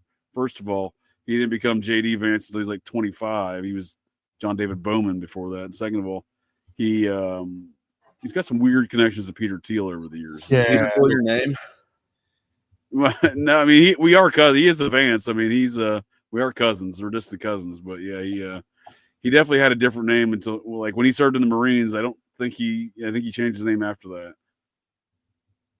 His mother's a Vance. I think he changed his mother to his mother's name as a result of. I never watched Hillbilly LG, so I couldn't tell you. I think they tell the story in there though. I think Peter Thiel's banging him out. Peter Thiel, he's a creepy bastard. That Peter Thiel. Yeah, he's got the hot stuff. I think. He's gave him money. What is it? He gave her money. He gave him money. He funded him. Oh, yeah, he funded Trump in the first one, and now he funded JD Vance this time. But nothing to JD Vance's career. Yeah, the venture capital firm that JD Vance runs is wholly owned subsidiary of Peter Thiel, basically.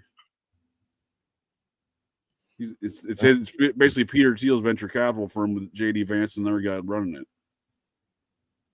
Yeah, a lot of weird ties. Weird people. Yeah, Thiel's the number one financier of AI projects opposite Jeffrey Epstein. So whatever they're up to, there's some weird shit. Yep. Fucking Epstein. Never found out all those people on that list, huh? Jared Kushner's dad is the ambassador. I don't think it's Kushner's dad, is it? Is it really Kushner's dad? Is the ambassador to France? Not the same dude that got pardoned by Trump before in the last go around? Yeah, dude set up his brother or something like that with like some prostitute. Kushner's dad did. Oh, he got hemmed up on some weird charges. Like he was trying to set up, I think, is his brother for his brother-in-law for like with a prostitute and like blackmail photos and shit, and somehow got arrested for it. I don't recall the ins and the outs of it, but yeah, I didn't realize he got appointed as ambassador to France. That's odd.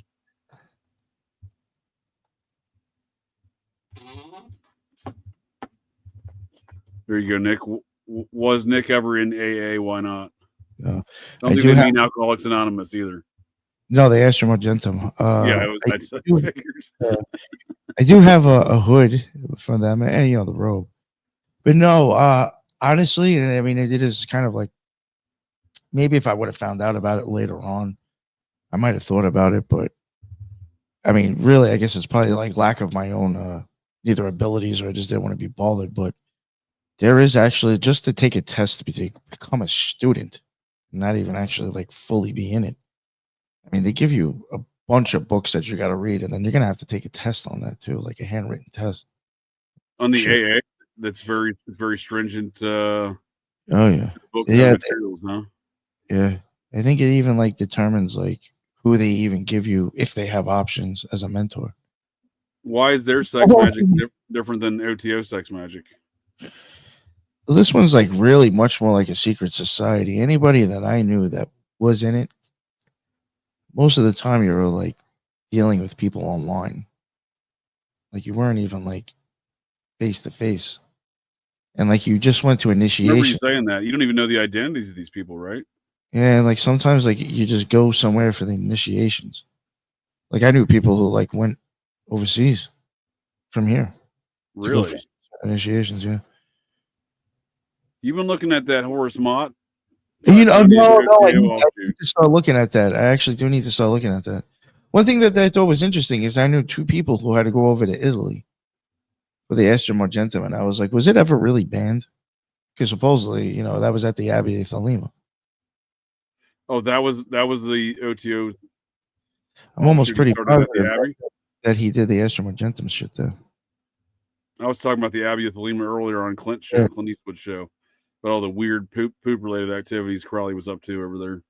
Because Clint got poop bombed recently, so I was like, let's talk about poop while I'm here. Oh god, that was Crowley, Crowley was into weird poop stuff over there, right? Like that was kind of his thing, like butthole and poop related activities at the Abbey of Thelema. Come on down. That's what I've heard. Yeah, they wrote about it. Yeah, that's what I'm saying. Yeah, I mean, I have seen stuff on that. I wasn't there. I'd read the shit though. Poop bombed, yeah. People out there poop bombing, folks. I'm equally as questioned about it. Cakes of Light, yeah, that's some weird Crowley stuff, right? Yeah. Cakes of Pins. I don't know what that is. Do I? So AA's got that one where you said that you found that dude in the hood on a magazine, right? Wearing the AA hood. You didn't find like some magazine cover? There was just some dude peeking out with like the AA hood on. Oh, that's right. Holy shit, I forgot about that cult. Oh my god, that's right. I really wanted Brazil, I think. Yeah, they're probably. Oh, yo, that is a total UFO cargo cult thing because they actually do believe that aliens are coming. What was their names?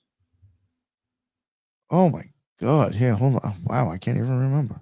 Yeah, I'm gonna have to go and check. I might have like a folder. I definitely have a folder with the name on it. Yeah, I'd be curious when you ever look into that Horace Mott OTO Typhonian offshoot business. I'd be curious to know like what are the differences between the main kind of OTO philosophies or teachings versus that. You know what I mean? Because obviously, I know you said like the OTO is not like Typhonian is not an official OTO order. I got that, but I'm just saying like the influence is like something shifting as far as the belief system from OTO to Typhonian to Horace Mott, right? Like there's definitely going to be some sort of we like to do it, just like Protestantism and Christianity. They're like, oh, we like to do it this way, and then 192 versions later, they have 192 versions of how to do it. Yeah, you know what I mean. Yeah, I'll show you right here. This is it. Furby is a poop bomb. The little creature.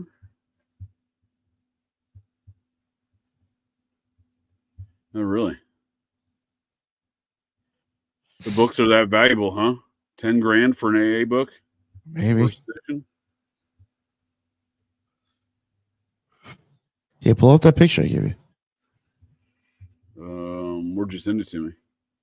It's in. You have to pull it up on the bottom. Check on the bottom. It's. I'm sharing a screen with you. Yeah. Let's see. There we go. What is this guy? All right, you see like how this See is some just how, Egyptian stuff going on. yeah. And I'm like looking at this, and I'm like, I don't know. I mean, do you see anything weird yet?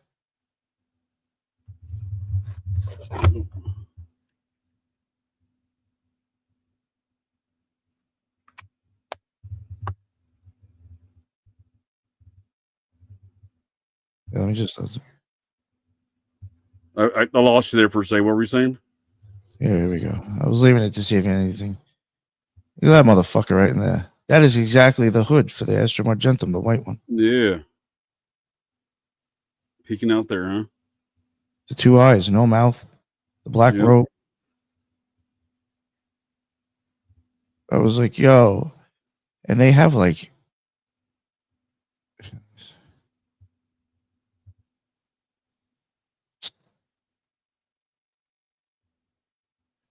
Well, that looks like Tom Array. Are you sure you're not showing me pictures of Tom Array? No, this is in Brazil, man. Be a Nation headquarters, This is in formerly Brazil. in town, Georgia.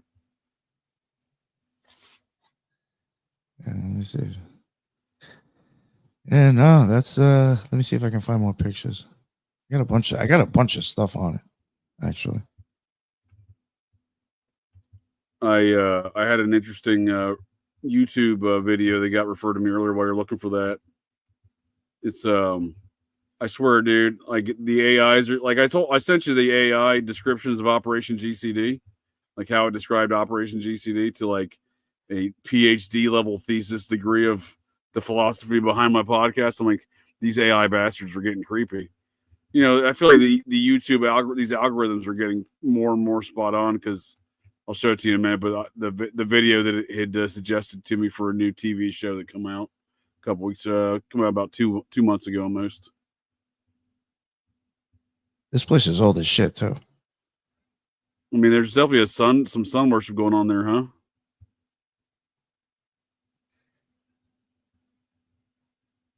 It's quite a get up. I swear that's Tom Array. I see the pyramid in the background. They got the nightclub in there.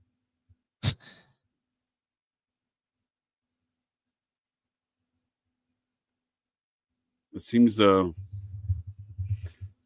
it didn't spare much. I mean, it looks so much similar, right? It definitely has the ancient Egypt theme going on for sure.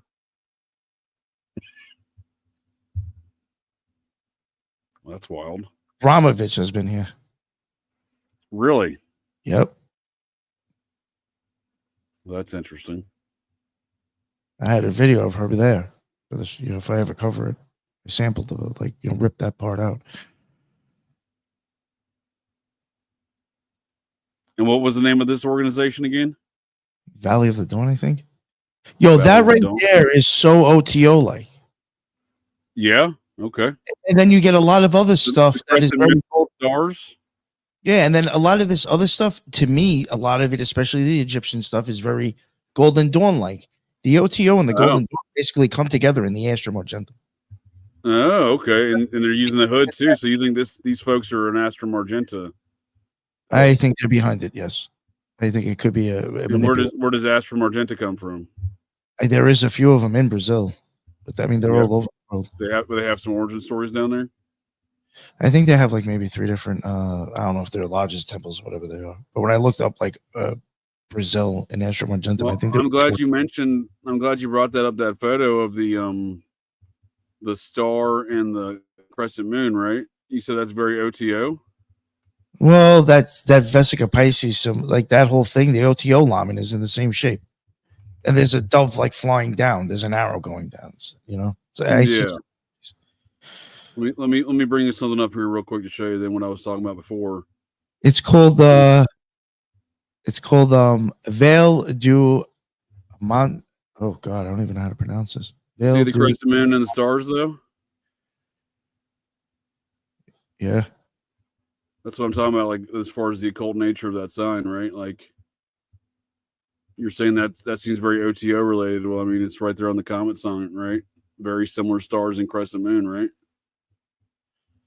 Yeah. Are you a Freemason? Yeah, is Nick a regular Freemason? No, I'm not a Freemason. I never was. Are you a dirty Freemason? very Neo-Egyptian Zoroastrianism. Yeah, I mean, there's definitely some sky worship going on here. Do they have that big sun, rising sun there on the temple? Yes. You know that photo, like right here on the temple stairs, they had that big rising sun where all the people were standing. Moon is the symbol for mystery. The cult, yes, translate. Thank you, Lisa, to Valley of the Dawn. But she did mention that the actual real name it is under is Val du Amon Hecker or something like that. Hesser. I'm screwing it up.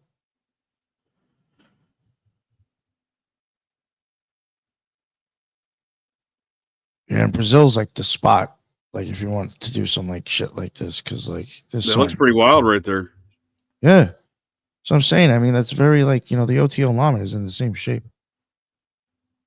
Are those Stars of David? Yeah. But they're like they're comprising in like a different shape. Oh, welcome back there, Taylor. We're just going over some mysterious symbols in Brazil. Smoke-filled parades, apparently. It's quite a ceremony they got going. Yeah, and everybody there supposedly like is mystically inclined too, for the most part. That's what they claim. Oh, okay. I see that comment from Lisa. So they're mystically inclined. Who judges that? How do they figure this out? The clothing actually even has like the ways I don't remember exactly because literally I've this is probably, believe it or not, almost 2 years old. All these screenshots. Sure. Like I've wanted to cover this, I think, around the time Lisa even started the podcast.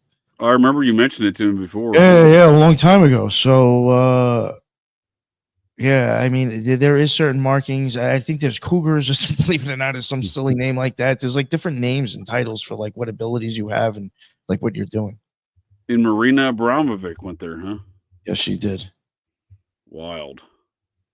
Yeah, I had a video of her on here. She's like the all-star of the occult world, huh? You get her approval, you're like an official cult, maybe? This guy's cool.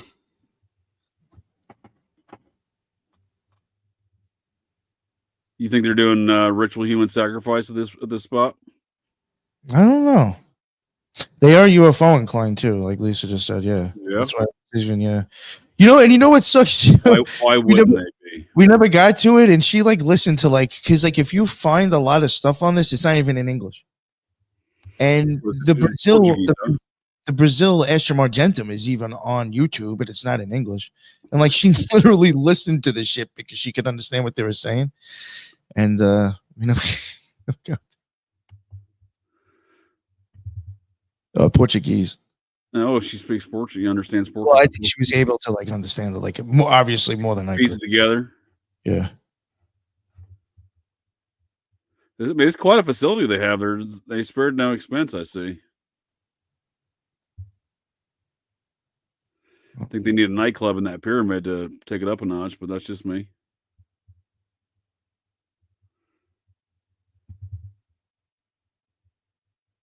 Imagine seeing this shit walking down your street, man. That's one of their parades. Yeah. Yeah, it's some wild looking shit. Especially if they're chanting.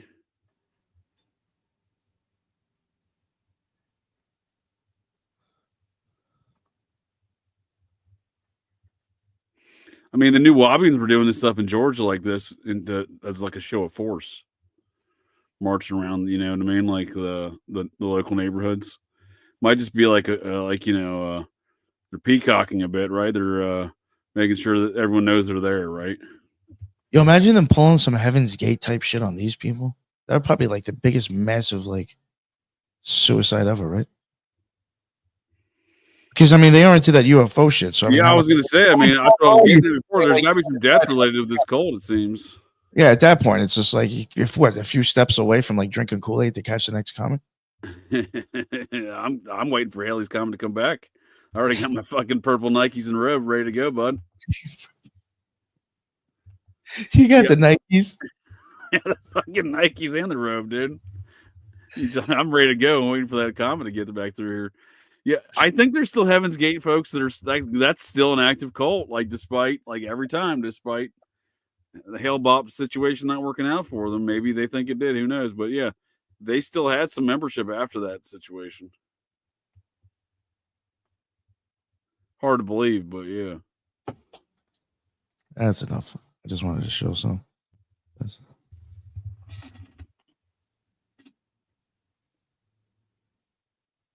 I mean, it looks like a wild spot. Where in Brazil was that? Oh, I have no idea. Valley of the Dawn. Yeah. Did you go there? No. Why not? Fucking. Yeah, a new religious movement into UFO religion founded in the 1960s. After like 20 minutes with 40,000 adherents. After like 20 minutes of like me asking questions, they're gonna be like, "This dude isn't here to like. He's like to be like Snoopy. He's not here to He's be not like one of us. Get him. Yeah. I hate it when people get mad about your questions. Like, you're not really here to learn, are you? Well, I'm not really here to learn like you're the authority. I am here to learn about your insanity. Oh, it's in the insanity, right? Planet, Slipping in there at the end for him. We got a Planetina Federal District in Brazil. That's where it's looking. Yeah, I'm looking at it. It's kind of a secluded, like rural area, I guess. Huh? It's like the population centers aren't really nearby, and it's only got 164,000 folks just in that district. The entire, and 40,000 of them are them. Yeah, supposedly. Oh, that's a nice chunk. It's like the Clearwater, Florida of Brazil. That's where Scientology, like the Scientologists own Clearwater. You're pretty Clearwater. I didn't know that. That's where I got married. Oh, Clearwater. Yeah. Was she a Scientologist? Nope. You gotta checking that down. They're all Scientologists. They secretly took over that whole town. She worked at the Hard Rock. She was a poolside hostess at the Hard Rock down there in Clearwater. Oh, okay. I met her. Well, they had a Hard Rock in Clearwater, huh? Surprised the Scientologists let that go down. You know what? She may be a Scientologist now. I don't know. That was we were only married for like a year. Oh. Yeah, the Scientologists came in there, bought up that big Fort Harrison hotel, but they did so, and they bought up like a lot of the real estate in town. But they did under like front companies, and then they were like, "Surprise, motherfuckers! It's Scientology." So it was kind of a shady way they took over that area.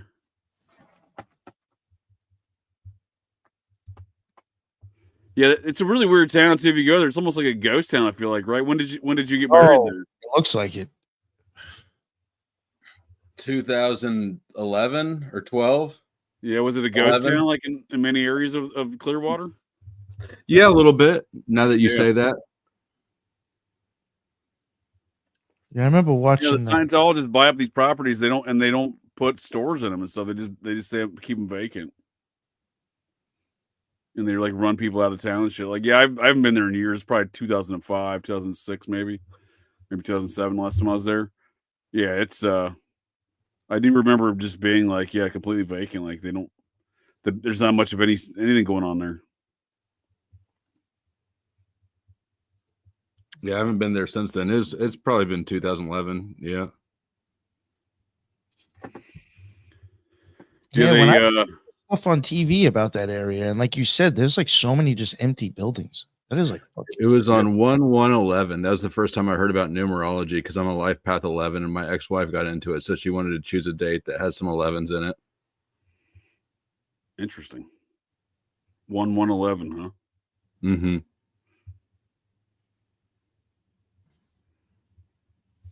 Small hats and Scientologists. Let's not get those groups together.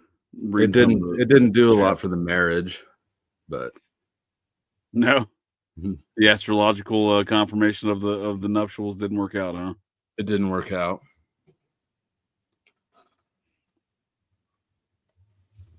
I can't imagine what Clearwater looked like in 72 because that's before Scientology even moved in there. Yeah, Scientology is an interesting group. I discussed them quite a bit on Operation GCD through various factions of their satanic offshoots like the Process Church.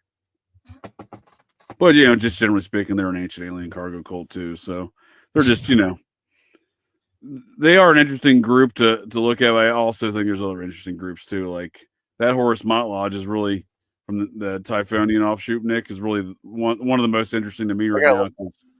It's the epicenter of the satanic wizardry and mounds, because they got a very mound focused situation going on with that Sometimes those mounds, dude. Well, I think that, as far as Thelemic organizations go, they seem to be the biggest, or the Thelemic organization with the biggest interests in the mounds. And again, they've been doing that organization, according to their own publications over the years, have been doing rituals at these mounds to close, apparently, according to them, to close portals. Yeah. Do whatever you will with that. I'm not sure what that means. All I'm interested in is the epicenter of this Thelemic, satanic, ancient alien cargo cult, ritual magic business in the mounds, and it seems to be the Horus Mott folks are at the epicenter of some of that activity, at least in recent decades. Jesus Christ! Of course, it's like Thelemic. Well, I mean, I've long speculated there's some sort of deeper understanding of these mounds to a lot of these secret societies, but notably Thelema, and it seems to be. I don't know the ins and outs of it, but the Horus Mott folks seem to be that example. That's interesting. Yeah, I suspect that's where Peter Levenda comes from. Is that same group? Oh God, Peter Levenda. He's pushing UFOs and aliens. Well, that whole Typhonian sector does, right? They're all big into the alien stuff, right? Yeah, there's a video, I've posted it before, like on Twitter. Like James Wasserman was, he passed away, but he was on some kind of it was almost like some History Channel type documentary about secret societies, and James Wasserman, I guess, had them there, and they filmed them doing I think it was in the Invocation of Thoth or Tahuti or whatever, and you're watching the members walk in. And there you go, fucking Peter Levenda. Oh, I'm really? I remember you saying that. Yeah, I remember you saying that. Fucking dude. Well, he talks about driving into all the areas where they were doing. So Sinister Forces focuses on the mounds, right? Yeah, that was by him, but after that, I feel like he fell off. Yeah, Volume 2 and 3 was not nearly as good as Volume 1, but Volume 1, he's big into the mounds. Well, that's the same era this Horus Mott Lodge, which is an offshoot of the Typhonian stuff, is doing rituals at the mounds that he's talking about in Sinister Forces. So that's why I think he's likely part of that same group. Yeah, and that's why he's at the mound sites. It's not even so much listen, it could have been the Golden Dawn, it could have been I don't know about the Freemasons, depending on how long he's been in it, but or any other magical order. If I see that guy and then know what he's pushing, I have to question if it's bullshit. That's really he's been friends with John Podesta since the late 70s. Yeah. You know that company that Podesta and Levenda were working for the same company when Levenda got popped at that Nazi camp down there in South America. As a young man, as a 19-year-old. Are you familiar with this narrative, Taylor? This author, creepy kind of cult author guy? No. Mm-mm. He's got some interesting tales. I mean, a lot of the stuff he does, there, you can check a lot of the stuff out. He does check out. He's an interesting character. He snuck in, for example, into the RFK funeral back in, was that 68? Oh, did snuck he? into the RFK funeral there, and yeah, he dressed as a wandering. This is how he got linked in with those wandering bishops from the JFK assassination, is because he wandered in there dressed up as the Eastern Orthodox, Russian Orthodox priest or something like that. And that's when he ran into the wandering bishop folks that were connected to the New Orleans wandering bishops surrounding JFK. Yeah. He's Russian Orthodox. Interesting dude. I find that interesting. If it is Russian, if he did dress up as Russian Orthodox, I find that interesting because the Gnostic Mass is based off of the Russian Orthodox. Oh, that is interesting. Yeah, he talks about it in Sinister Forces. That's where he met that Walter Profeta guy. He was the lead guy there. He had a church. The Wandering Bishops had a church. They just didn't have a congregation. It was right around the corner from Levenda, where he grew up there. And again, Berkowitz is one step related to all those things because he went to high school with Lavenda and his buddy. And I actually think there's a good argument to be made. That's how he met, the Cars was through Lavenda's buddy, who he snuck in, who he dressed as a priest about with. Because if it wasn't Russian, it was Ukrainian. You know, one of these Orthodox churches they were faking being priests to, but that also happened to be the activities of folks like Michael Carr faking to be these Russian oligarch type characters. But yeah, it's long been rumored that Lavenda's buddy and Michael Carr were doing sexual favors for older men in the cult scene at that era, right? So the epicenter of how Berkowitz would have got associated with that, because very possibly through Lavenda and his buddy, who were apparently a year ahead of him, I believe, in high school, and had the same friend circle. So Lavenda is definitely an interesting character. There's no question. Many mounds of all St. Pete is mound. Oh, yep. St. Pete, mound ridden. Yep. Yeah. Those, I mean, a lot of different types of mounds.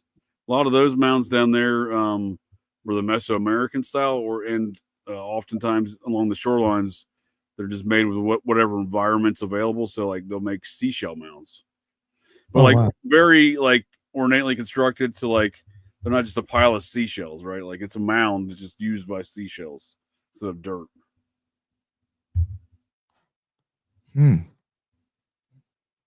Yeah, that's. I really do think there's something up with those mounds.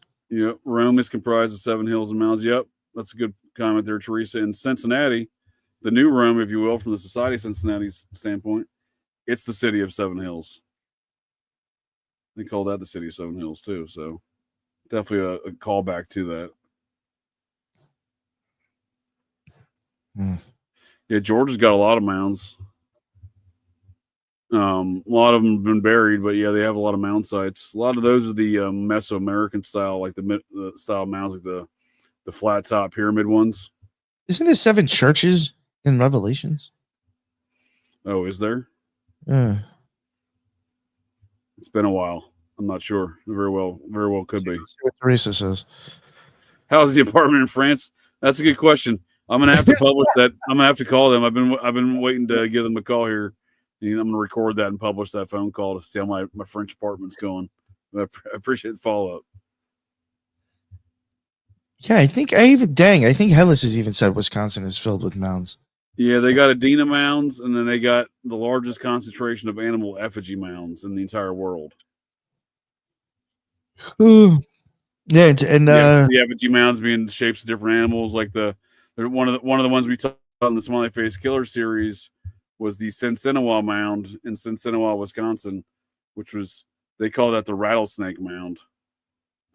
There's different variations from different native languages, but seemingly from the ones that were around that area, the proper translation is rattlesnake.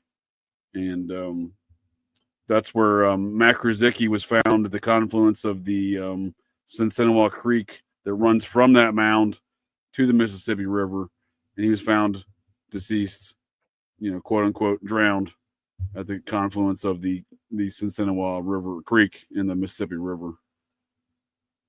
But yeah, lots of Wisconsin mounds. The ones in La Crosse and some of the other cities, there's a lot of Adena mounds. Those are the older ones that I'm most interested in relative to ritual human sacrifice. Oh, but also those effigy mounds seem to be important sites as well for ritualistic purposes. In fact, that was an Adena mound as well. I was gonna say, like the Wisconsin dog man was first sighted on an Adena mound in Jefferson County, Wisconsin, right behind the mental asylum where they lobotomized JFK and RFK's sister. Speaking of a weird Kennedy association to that location. Yeah, they when one of their sisters was a teenager, they lobotomized her and put her in this institution. It just so happens to be the institution. It's a Catholic insane asylum institution place. Yeah, La Crosse is super strange. Yeah, that they had the Wisconsin Dogman was first sighted in their modern era. So I don't know. a lot of weird stuff might be popping off in that location due to those mounds. That's all I'm saying. Any Sasquatch mounds? You know, strangely enough, as far as animal effigy mounds, no dragons, no Sasquatches, no dinosaurs. You know, nothing weird, nothing along those cryptid zoological lines. Although that is a good question. I mean, as far as if the natives build it and the natives have this, it's often you're like, oh, you know, people who wanted. I'm not a big Bigfoot person, not to offend the Bigfoot community, but like, you know, they're always like, oh, the natives had all these stories. Yeah, but the native, like, there's no drawings, there's no mounds. If the natives built these buildings, right? I think they make a Sasquatch mound, right? There's turtle, there's wolf, there's snake, there's eagle, there's bird, there's fish. I can think of there's an alligator mound. You know what I mean? I can think of a bunch of different animal mounds, but yeah, nothing that resembles anything. I'm a dinosaur guy. Yeah, I'm not a dinosaur guy. I think dinosaurs were largely created to dispel the colonization of America and all the discovery of these giant human skeletons that were already popping off at the same time. Yeah, I'm not sure what to think about that stuff. Yeah, like for example, George Washington believed in giant human skeletons, didn't believe in giant lizards or dinosaurs. When he died, dinosaurs hadn't been invented yet, and in his own journals, when he was digging up a fort they were building, when he was a captain in the British Army, he was digging a fort and still exists today, Fort Winchester in Virginia. And in his journals, they dug up to, I think, 7.5 foot skeletons there in digging the fort. But it goes to show you how long they've been building military bases on top of mounds in this country, right? That was like 1752. Right. Modern day military bases are still built on mounds. One not far from here where they invented flight, right? Patterson Air Force Base. Oh. Yeah, dinosaurs are just big bones. Yeah, there's a lot of problems with the dinosaur stuff. Yeah, giant human skeletons. Yeah, I mean, it's tough to say they didn't exist, but there's definitely a pretty substantial record of discoveries, both in town journals, you know, newspaper publications. Even the Smithsonian has record. Really? Yeah. Yeah. We got a fellow OTO guy here. No, I was in the OTO much later. Oh, no, I wouldn't say much later after he left, but. What is Kofnia? Is that like a lodge? It's probably, but I mean, I was in New York. Eugene, Oregon, maybe? In Eugene. Did we lose Taylor there? Is he Oh yeah, I thought maybe you saw the chat. Yeah, he had to go, but he said if you can't, just leave his stream up so it stays up on his end. Oh, He's like, I see that. Shoot, okay. He's streaming this out on his channel too. Yep, I just saw that message. Yeah. Yeah. All right. Well, you want to wrap the show up here there, Nick? Appreciate your time there, good sir. What you have any closing comments here this evening? I know I had a good time. I thought that was fun. We got to talk about a bunch of different things. It was really. I thought the chat was really great. Planned either. I didn't really have much other than Buffalo Jared Revisa. I always got to put people be on the lookout for that nut job. But yeah, what's up? Yeah, thank you all in the chat. That was really cool. There was a lot of people in there. Shout out to the Occult Rejects, Teresa and Lisa. They were in the chat a lot and actually dropping a lot. For sure. Yeah, thank you. They couldn't make the show, but they were in the chat. That's what's up. Yeah, lots of good combo for sure. Yes. No, yes. I enjoyed the random back and forth here on the topics, man. I even helped you dig up an old thought of that UFO cult, ancient alien cargo cult in Brazil, which I'm definitely gonna be looking more into because I remember you mentioned it to me, but I see I'm intrigued by so many details of that cult. Oh, all right. Well, yeah, maybe we'll get you going because I it'd probably be easier like if it was if I got you involved on that topic. Actually, I'm definitely gonna look more into it. I see so many comparisons to other things. I mean, even the layout of their facility looks so much like Tom Array that I almost want to consider that they're putting these pyramids in a very specific location relative to their layouts. And I know, like, when I did start researching the topic to begin with, I also did, like I said, Lisa was looking into it, you know, 'cause for certain things, Teresa knows of it. So, I mean, you know, there's already there's a bunch of us that already know the topic pretty much. Glad folks enjoyed the conversation here too. Here looks like. Yeah. There was a lot of people in chat, man. That was what's up. Sure. That shit was going. Oh, the machine lies. Sorry, you just got here and we're leaving. I don't know who that is. Oh, there it is. Yeah. Greetings, machine lies. Yeah. All right. Well, we'll see folks, I guess, next Friday night. I'll tell if you speak to Taylor before I'll send him a message. Tell him thanks for joining us here. But yeah, of course. Hang out for sure. Definitely enjoyed the chat and conversation, Nick. I appreciate it. Appreciate you, yeah. sir. That's good times. Nice to meet Taylor. Seems like an interesting guy, and the show flow state definitely sounds like a wild time from what I've seen and watched of it. It seems pretty wild. And if you want to see the wild west of YouTube, go head over to his channel. You will see. Yeah. Shit. All right. Well, see you next Friday then, bud. Later. Well, that's it. That's the show here, folks. So the next time you're out on the town, visiting your local watering holes, or perhaps just meandering around, and you hear the unmistakable sounds of metal clanking, and you spot signs of a disturbance, but check your six. Look in that garbage can, because you never can tell. The GCDs may be loose in your town.